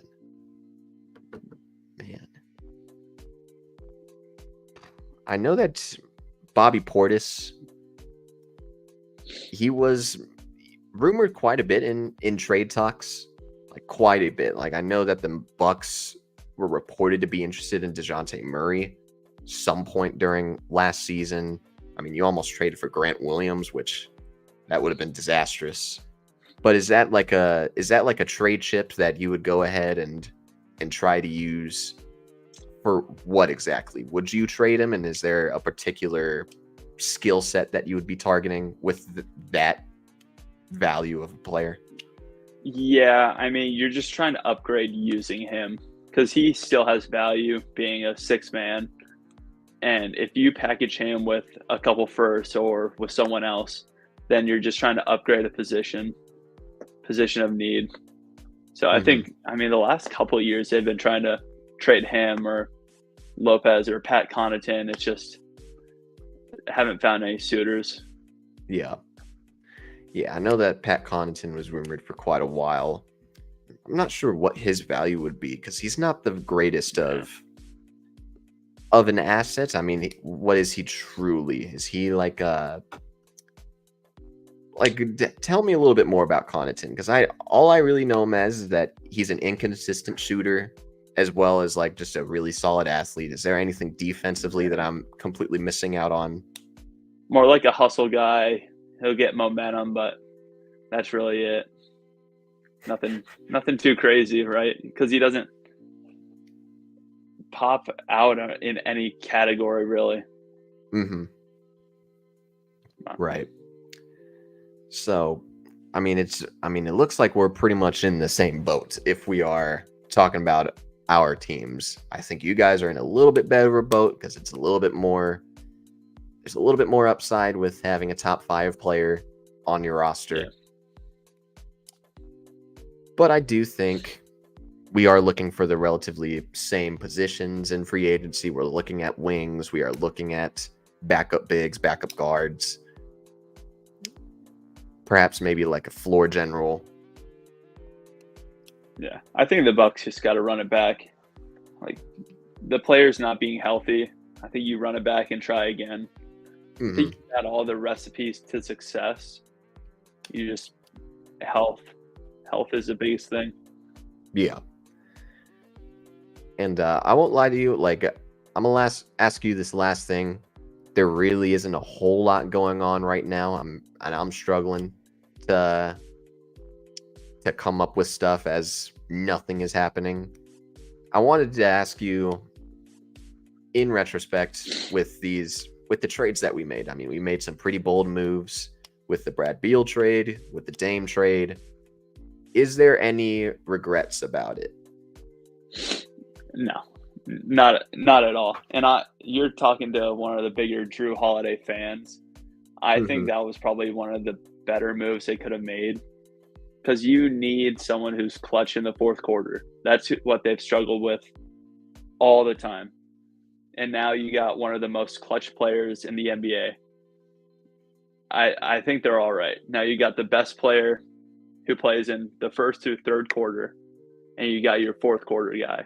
You're good. The head coach signing, I'm not happy about that one, but I wish they would have kept Bud having Damian Lillard, but it is what it is. So I'm relatively informed about Coach Bud. Is there anything that I should expect as a Suns fan from him as a coach? Is there anything from a philosophy standpoint that I should really be keeping an eye on? 'Cause all I really know him as is a really good offensive coach who, if he has the right personnel, can execute a good drop defense.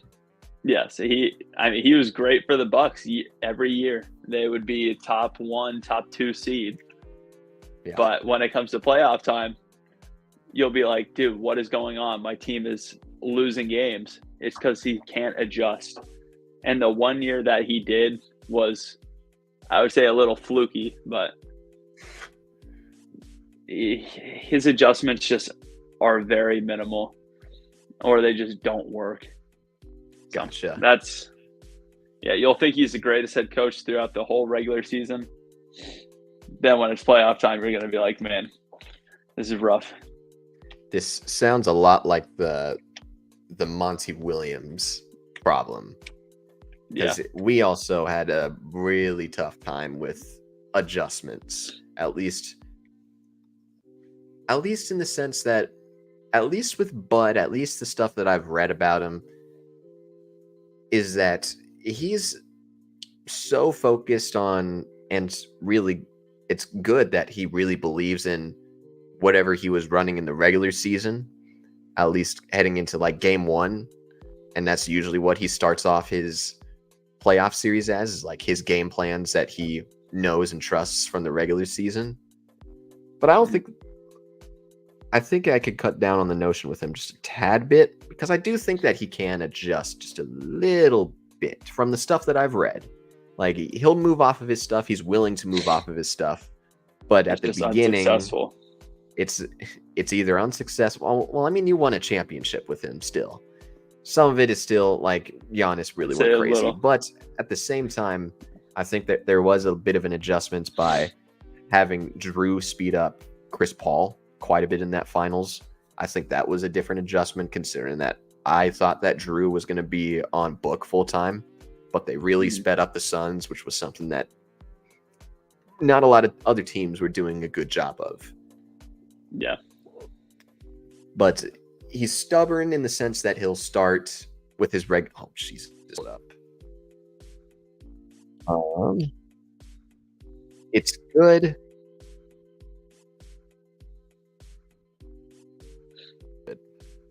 Cool. So he'll start with like his regular season assignments, stuff that he believes in before he adjusts. Sometimes it's unsuccessful, sometimes it's not. Your Monty, your audio is a little iffy. all right, give me 1 second then.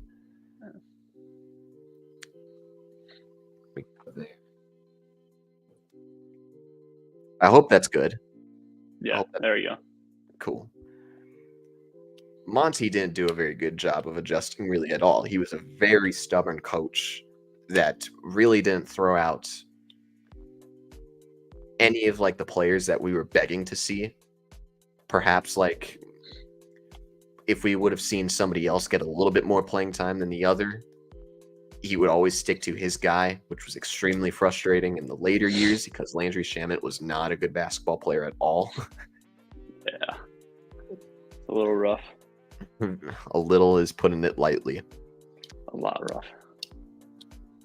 But I also think, like with Bud, I think that there is something to be said about being a tad bit more motivated based off of the fact that he's from Arizona. He goes ahead and he played high school ball here. He's been on record saying that he one day would love to coach the Suns.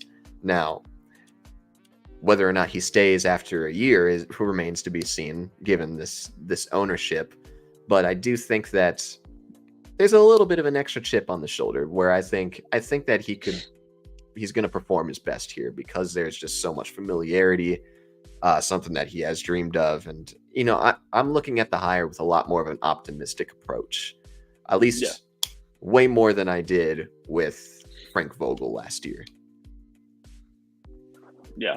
Yeah, like I said, I think Bud is a great head coach. It's just when it comes to playoff time, once you get into the Western Conference Finals, then you're going to start seeing those cracks come through. Yeah. But I mean, if you get there, I think you're pretty excited. Yeah. And before we let you go, we have one more question. With the slow start to free agency this year, are you aware of any big names that will be hitting free agency next year? And I guess we'll take that as, who do you envision being moved next year too? I'll add that on to the question. So any of the big names that are hitting free, I could look up the class for you, but you're probably going to be looking a little bit more at the market more than anything, whether that be, you know, potentially one of the Suns guys being out on the market. Now, I don't anticipate it, but I think that's something that everybody's going to have to keep in the back of their minds. But Jimmy Butler, that's probably the main one. Jimmy Butler is probably the most likely guy to head out in free agency. But there's also guys like I mean, he has a player option for it. Donovan Mitchell, until he officially extends with Cleveland, will potentially be a free agent next offseason. Jamal Murray is no longer going to be that, so he's crossed off the list. Brandon Ingram is up for an extension. Chris Middleton will have a player option. Julius Randle will have a player option. I think if any of those guys were to likely change teams, it would be Jimmy Butler. And that's what I hope. I want chaos. There's not a lot of chaos.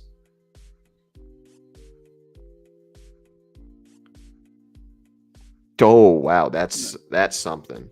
Oh damn. So, do you What? remember Kevin Porter Jr.? Yeah. So, for those that don't remember, I believe he was it an assault? I think he is like either assaulted his girlfriend or something like that. But he got traded last year and released upon like immediately. He signed a 2-year deal with the Clippers. Mhm. I won't lie, that's the last name that I expected to be picked up. Who 2-year signed deal him? with the Clippers. Oh, okay. 2-year deal with the Clippers. They saw talent and took it. Is he a great person? Well, the thing is, like, throughout his NBA career, he's had a lot of weirdness go on with him, either in the locker room or something personally. A lot of him refusing to play for. Yeah, he had an outburst after a locker change. He was traded 3 days later after he had an outburst about his locker change. He left the team multiple times for some reason, for some weird reasons.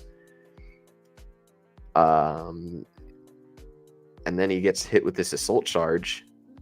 Sort of adds on to just, man, it's weird what he's doing. A weapons charge, domestic violence, man. It's immature, man. That's a very...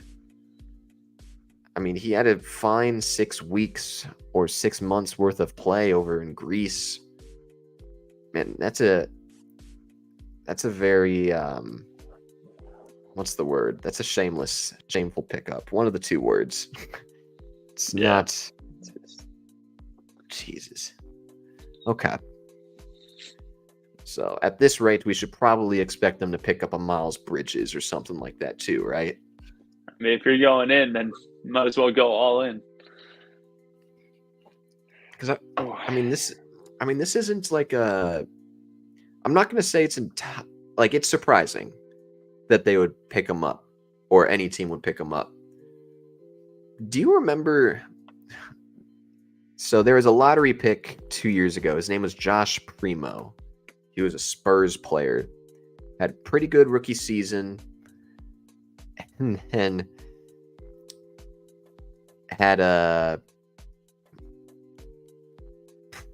he had an incident with like the sports psychologist. Ooh. Alleging like multiple incidents of what's described as indecent exposure. And then the Clippers go ahead and sign him a couple months, like a year. Yeah, a year after he ended up getting released by the Spurs.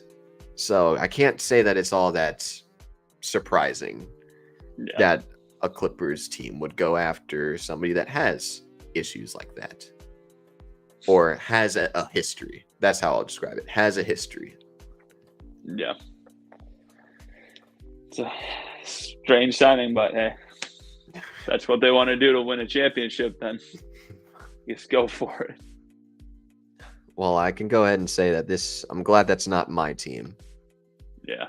Because I don't want to be that. I don't want to be that team to take him on. Like, when the Suns were rumored to go ahead and grab Miles Bridges at the deadline last season, it was like, I'm fine with, like, it's a good talent to have, but man, is that going to be a rough, not only PR hit to the team, but also just not a person that you'd want in the organization. But they're showing, the Clippers are showing the organization that they are and would take risks on. Yeah. I'm not for it. Yeah. All right. I'm going to get out of here. Yeah, I figured you would. I appreciate you for joining though for the hour that Sure. you were on, and I'm sure that we'll talk a lot in the next couple of days. Oh, yeah. Oh, yeah. All For right, sure. all right. All right. See you Later, dog. soon. All right. I mean, this is again. I'm getting a little. It's getting a little rough in here too. On my end, I'll probably stay on for another 20 unless just a slew of moves or trades come in.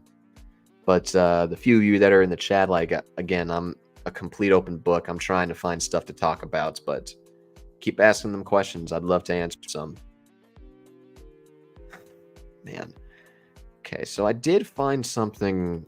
It's alleged stuff, alleged kings. So the Phoenix Mercury had a game today against Caitlin Clark and the Indiana Fever. And a lot of people were in attendance for obvious reasons, but Matt Ishbia, the owner of the Suns, was there. Mike Budenholzer, the head coach, was there. D Book was there, as well as Josh Bartlestein.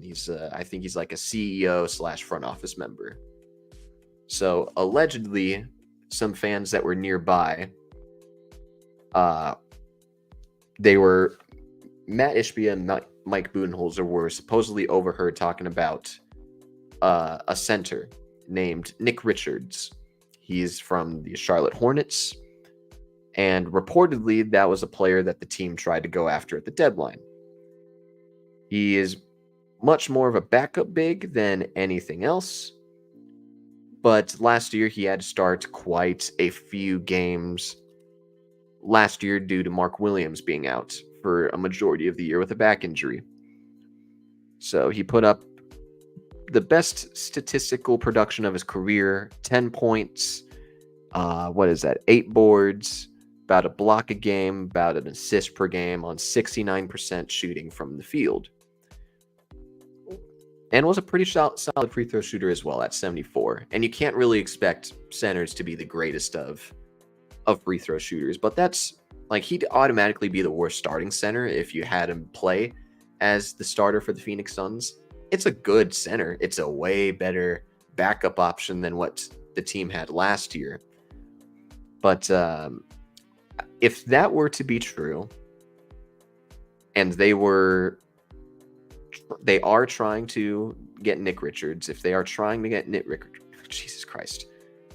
Oh, there's some news. Hold up. Let me just say, like, that would be a good backup big pickup. But the first big domino, Jesus Christ, give me 1 second. The first big domino to fall in free agency, Kentavious Caldwell-Pope is leaving the Denver Nuggets, and he is signing with the Orlando Magic on a 3-year deal. Now, there is no dollar amount. It didn't come up on Shams or Woj's account. It's coming from an NBA reporter named Jeff Zilgit from USA Today. And to say that this is it's not a surprise at all. It really isn't. I've mentioned it during the draft show. I've mentioned it earlier on this show about how badly that team needs shooters. There was a ton of games where the Magic in particular was just shooting extremely inefficiently. The 3-point percentage for a lot of the series was below 25% as a team, which that's not good. If you don't know, average is like 35, 36% from 3. 25% is really, really, really bad. They have good young players that we are all going to continue to believe in, but they needed some perimeter threat like that. So it's going to be a 3-year deal worth $66 million, according to Woj. Good move by Orlando. It's a good job recognizing the weakness that you do have, getting yourself a perimeter threat. Now, it probably takes you out of the Paul George running, so that's one less team. I mean, is it really going to come down to the Clippers or Philadelphia for Paul George? Probably is. It probably is. But I think that it's good on Orlando for saying, hey, we don't need to speed up the timeline. Let's just bring in a couple of veterans that would be supercharged versions of players that are already on the roster or were on the roster last season and run it back with a very good young core. I'm a believer in the Magic. I really like Paolo Banchero. I really like Franz Wagner and that duo and what they're going to become. I'm not sure I've heard rumors and seen rumors of Wendell Carter Jr., the center, perhaps being moved. I wouldn't agree with it myself, but I think this is a very good move by Orlando to bring in a perimeter threat somewhere. And I'm sure that they're going to try to target some more if there are more out there. And I'm sure there are. But Denver losing him, that's a big loss. As I said earlier, because I mean, you take a look at the rest of the Nuggets roster, which again, I'll pull up real quickly. It's them trying to go ahead and acquire Russell Westbrook as their backup point guard. And they got a really good center as well. But your other options for replacing him is Peyton Watson, Hunter Tyson, Julian Strawther, Jalen Pickett, and that's it, and Christian Brown. How many of those guys are going to adequately replace not only the shooting efficiency, but the length, the defense, and the athleticism of Kentavious Caldwell-Pope? Are they going to match that at all? I don't think so. I think your best bet would be starting a Peyton Watson there, who's a really damn good defender over there, and I think would moving to a smaller position instead of having to be a small ball backup 5 would benefit him. But even then, his shot wasn't efficient last year, if I'm remembering it right. He showed a lot of promise in the preseason, me thinking that, oh, he's going to be the Bruce Brown of this team for this season. But he shot way worse this year at about 29.6%, shot 67% from the free throw line. Still decent around the inside, but again, that's not good enough for somebody that's going to be expected to take on a role like that, or at least a potential starting role. So it's not very good on Denver's part of just letting him go. And that's where you can go ahead as a Suns fan and say, hey, you can appreciate the fact that Matt Ishbia is going ahead and paying up for the guys that are impactful for this team. Because we are seeing a Nuggets team very willing to let their fourth most important player on the roster at best be outed and be not on the team during the prime years of Jokic's career. I don't like that at all. I don't like that at all for Denver. And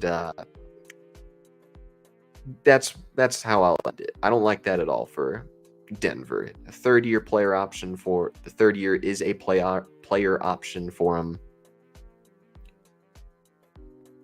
Good stuff. That's real good stuff by Orlando. And I hope that they get more shooting because he's going to change a lot for him, but you are going to need more reliable shooters than just KCP.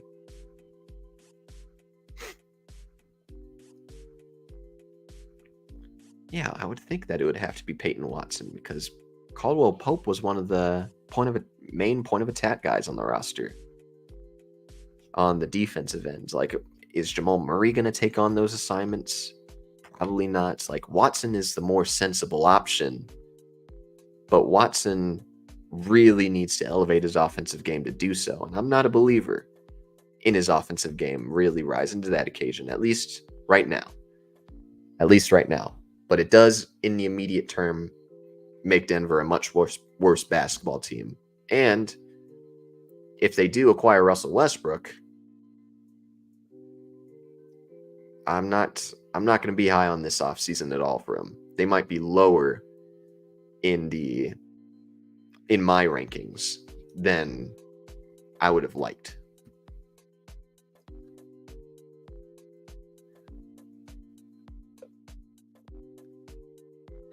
That's interesting. I mean, I'm seeing a lot more KCP better than Clay.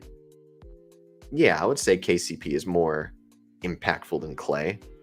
Orlando was heavily, heavily rumored to be a Clay suitor, dating back to what?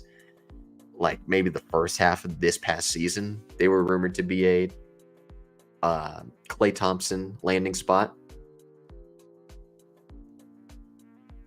But I think the defense is it's there way more in KCP. I think you get a little bit more, you get more efficient shot creation if you're an Orlando team getting KCP in there. You're not going to rely on him to be your number one at all.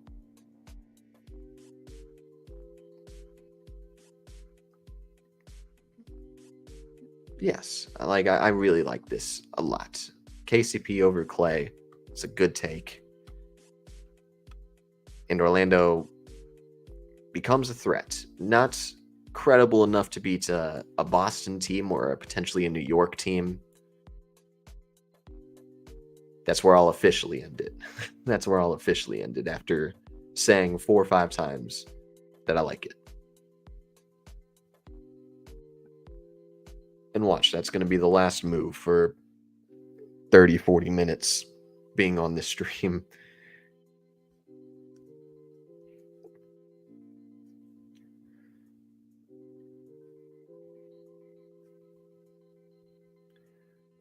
Huh.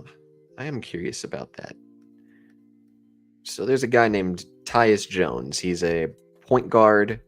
He played for Washington this past season after a really damn good couple of seasons over in where was he at? Memphis? Yeah, he got traded in the Marcus Smart, Kristaps Porzingis deal. Potentially they're open for a sign and trade. Wizards are with his contract. Because I'm curious, like the CBA doesn't really allow for a whole lot of sign and trades to happen at all for any of like the second apron teams. And if I'm remembering it right, there's not a lot of first apron teams that are able to do that either. So who would sign and trade for him? And who's going to give him the 13, 14, 15 million dollars that he's probably going to request and probably deserves? He's a really damn good backup point guard or even a starting point guard. He's not a scorer at all, but he's an efficient 3-point scorer. He doesn't turn the ball over at all, and he really dishes out. He was, for the last couple of years now, one of the league leaders in assist to turnover ratio. And I think him getting a bag like that, especially for a smaller guard, I think that's worth taking on Tyus Jones. But somebody signing and trading for him, I don't know about that.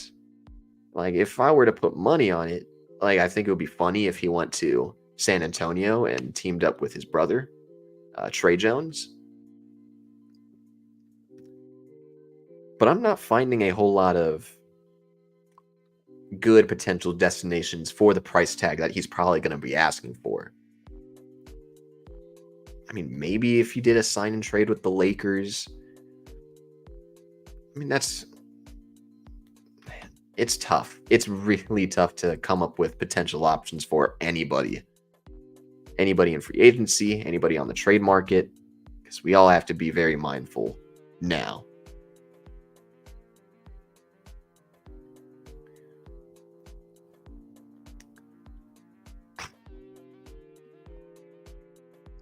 Sorry, I'm taking a look at some rumors that are going on out there, trying to find something to talk about. Spencer Dinwiddie free agent suitors. Lakers and the Magic. Lakers and the Mavericks would be interested. It's not surprising at all. I mean, I think that the Lakers should definitely move off of Dinwiddie. The Mavs would be just very, very funny.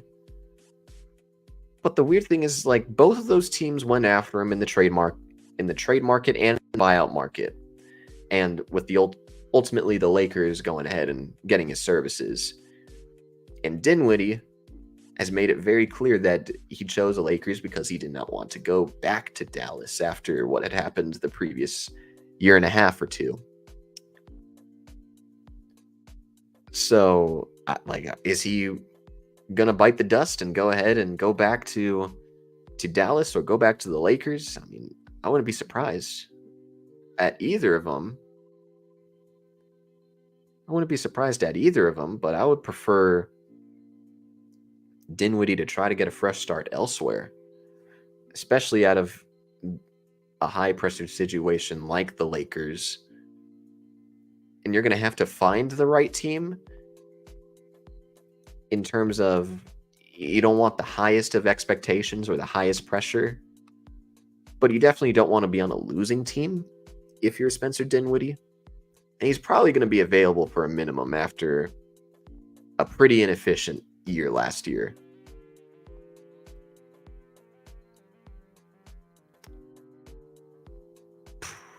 I mean, I wouldn't, maybe Denver, if they are trying to go after a backup guard, like I would try to look and go after somebody that's of the Reggie Jackson mold, where, yeah, you probably don't like the inefficiency. Yeah, you're probably not going to like the fact that he can't throw a lob pass to save his life. But I think I think shot creation is one of the most devalued things from fans, from front offices, in probably the most unvalued skill in the league.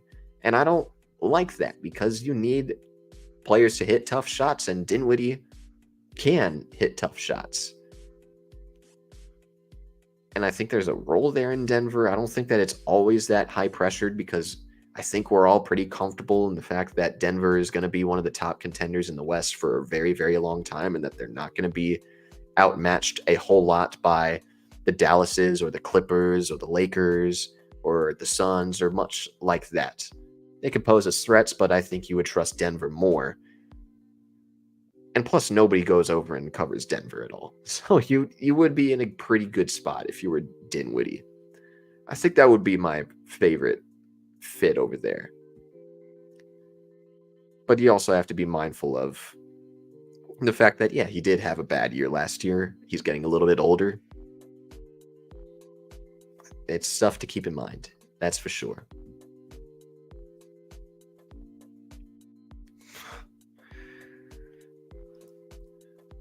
Oh, that isn't so.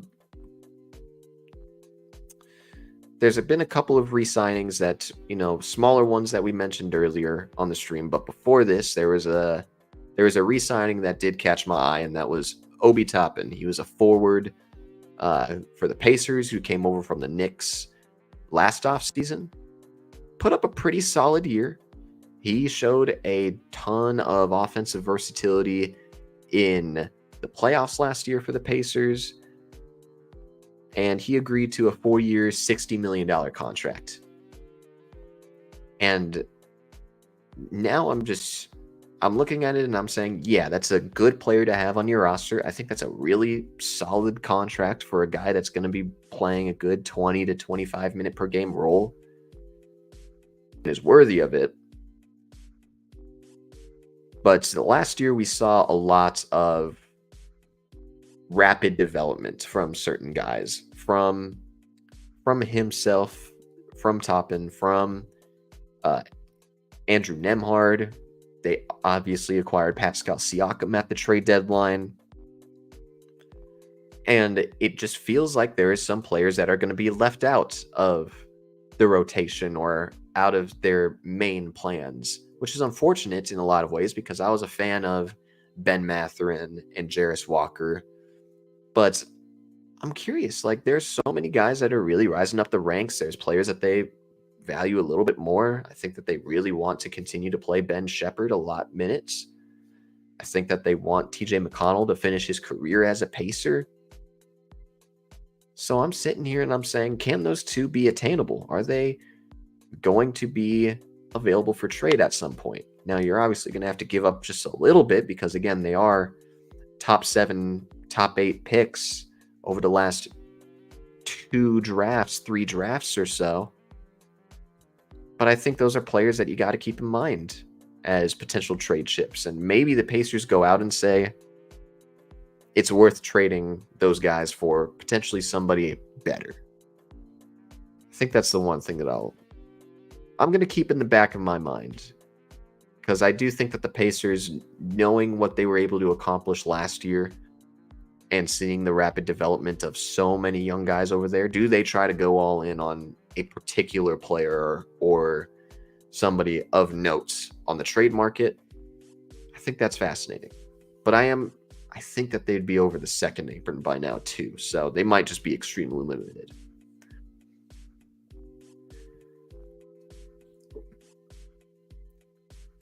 All right, I'm probably going to stay on for another. We'll stay on for another 15 minutes, like till 5. We'll stay on till 5. And the fact that nothing has happened at all, and I've been sitting here for 2 hours almost and going to be 2.5 hours, it's pretty. It's nuts how fast time can go when you're just talking into a mic or talking to somebody for hours at a time. No questions. Okay. So I'll just continue to talk about some rumor mill action if they are updated and available. Okay, so it's kind of news. It's not the biggest news, like it's not groundbreaking or anything, but it's talking about the Mikal Bridges trade because it has yet to be finalized. It is expected to be finalized in the next week, but the Knicks are trying to dodge the hard cap, and in order to do that, they are going to have to send out an extra salary to do so, because they're acquiring a $23-24 million salary in Mikal Bridges, sending out an $18 million contract to Brooklyn. So, who is this guy? I think he's a reporter with the Nets. In order to finalize the Mikal Bridges trade, Miles McBride will be departing from New York, and that a third team is going to be included, with Brooklyn looking to include more assets to accumulate more picks. So that's another backup point guard option on the market that, again, I think my team should absolutely be trying to go after. But I think you could certainly, if you're looking at teams that need that backup point guard, you're still looking at Denver. I think you should look if you're Milwaukee. And I'm going to continue to look at other teams that are out there that would potentially be interested. Philly would be funny if New York ever traded with Philly. Well, after all, I'd never thought that the Nets and the Knicks were going to trade with each other at all. But I think like that nothing is impossible in this league. But I think if you're looking at a potential Clippers team that's probably going to be in a need for a backup point guard now that they are planning on trading away Russell Westbrook. The Warriors would be cool. I was going to say the Kings, but they drafted Devin Carter, and Keon Ellis really surprised all of last season. The Pelicans need a more valuable backup guard there. Maybe I'm overvaluing him, but I really like Miles McBride and his ability to rise over the top as a smaller guard. I like his defensive tenacity, which he had shown all career over in New York. I would like that. I like that a lot.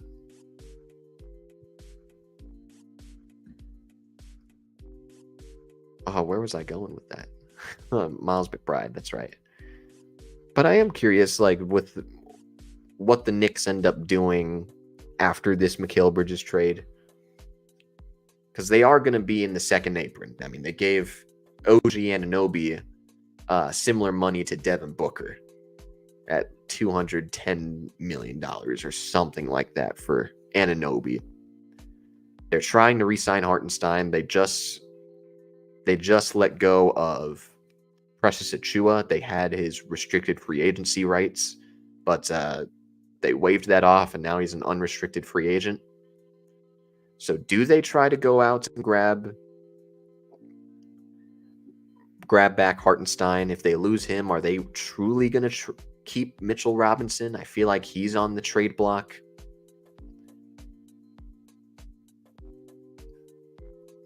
I think those are the main guys that I do think about a Mitchell Robinson trade being potentially up there.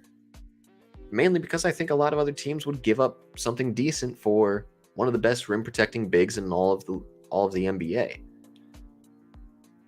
Now, who would trade for Mitchell Robinson? Like, I wouldn't be surprised if the Magic went for like a lateral move and valued length and rim protection, at least better length and rim protection in Mitchell Robinson.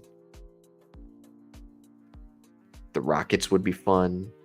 The Rockets would be very fun. The Grizzlies I thought of as a potential target for a while until they selected Zach Edey in the draft, so that's probably not going to happen.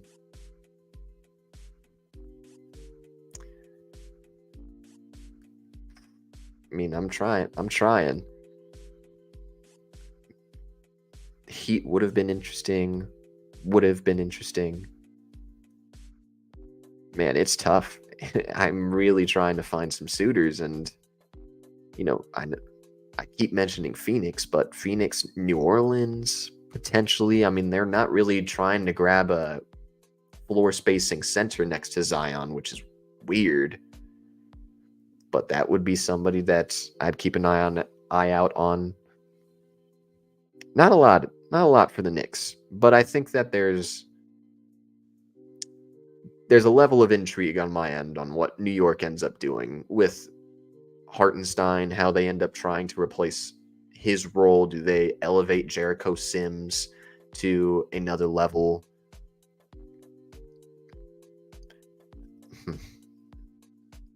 Maybe they would be a suitor for a potential backup point guard, as I'm continuing to think about it. I mean, Alec Burks would be funny. That would be cool. A little bit, probably doesn't have the smoothest role on the team, but I think that would be fine.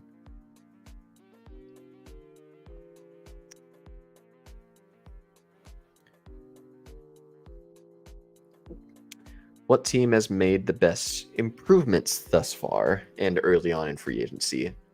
Well, free agency, if we were to combine both of them right now, and again, there's not a lot of moves being made right now.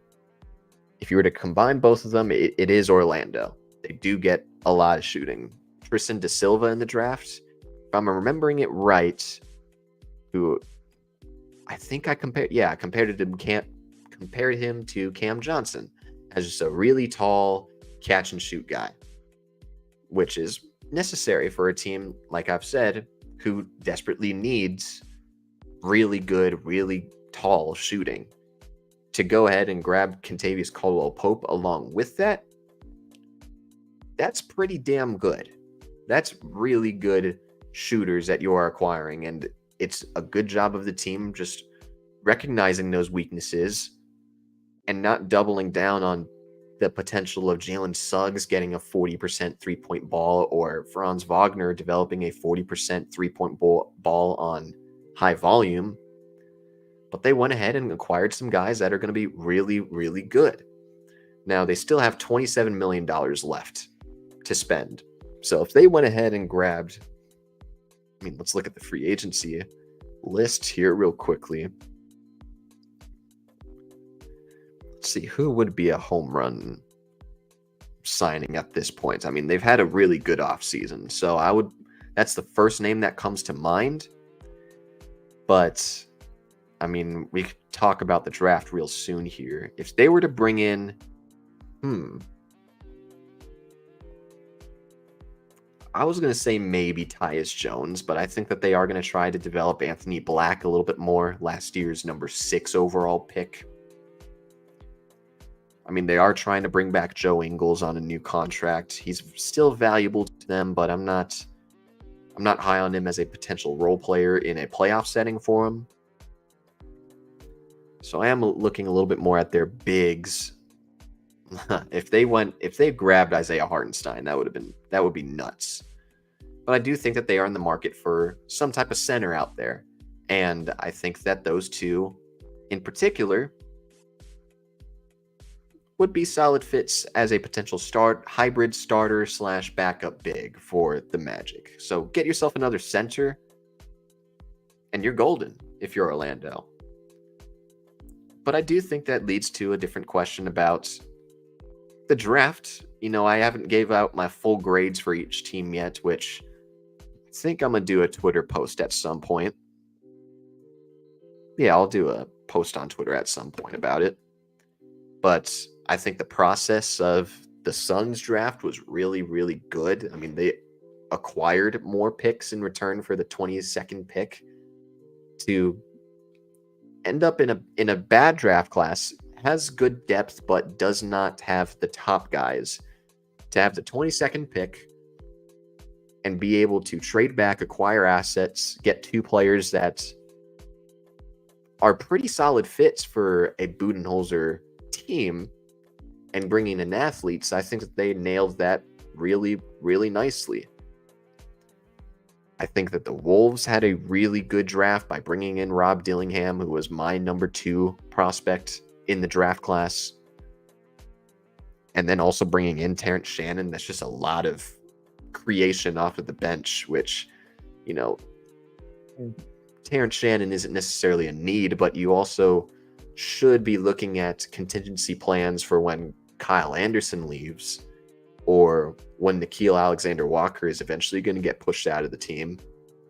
So bringing in your future point guard and your future hybrid 6-man, that's nice. That's a really good process by Minnesota. Washington, I think, did a really good job in this draft of bringing in Alex Sarr. He was my number 1 prospect on the board. And I think that Bub Carrington was a really good pickup as well.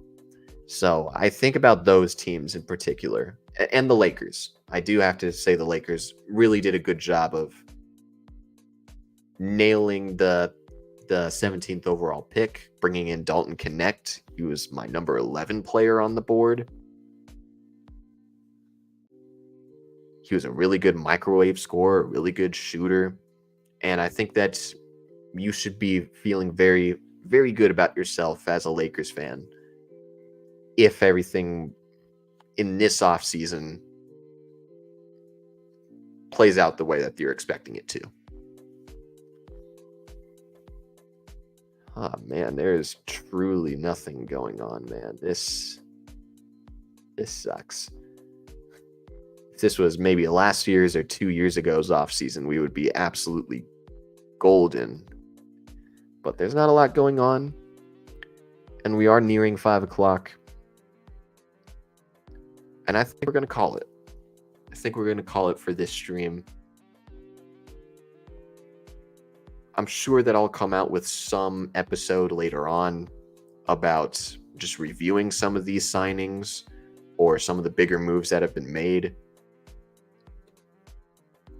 But none of that is happening right now. So I think we are going to call it. I appreciate everybody that tuned into the show, especially after, a really good 2 days. Those were my best performing shows, and I just wanted to say thank you for sharing, for watching, and I'm looking forward to talking more ball with you guys soon. Y'all have a great night.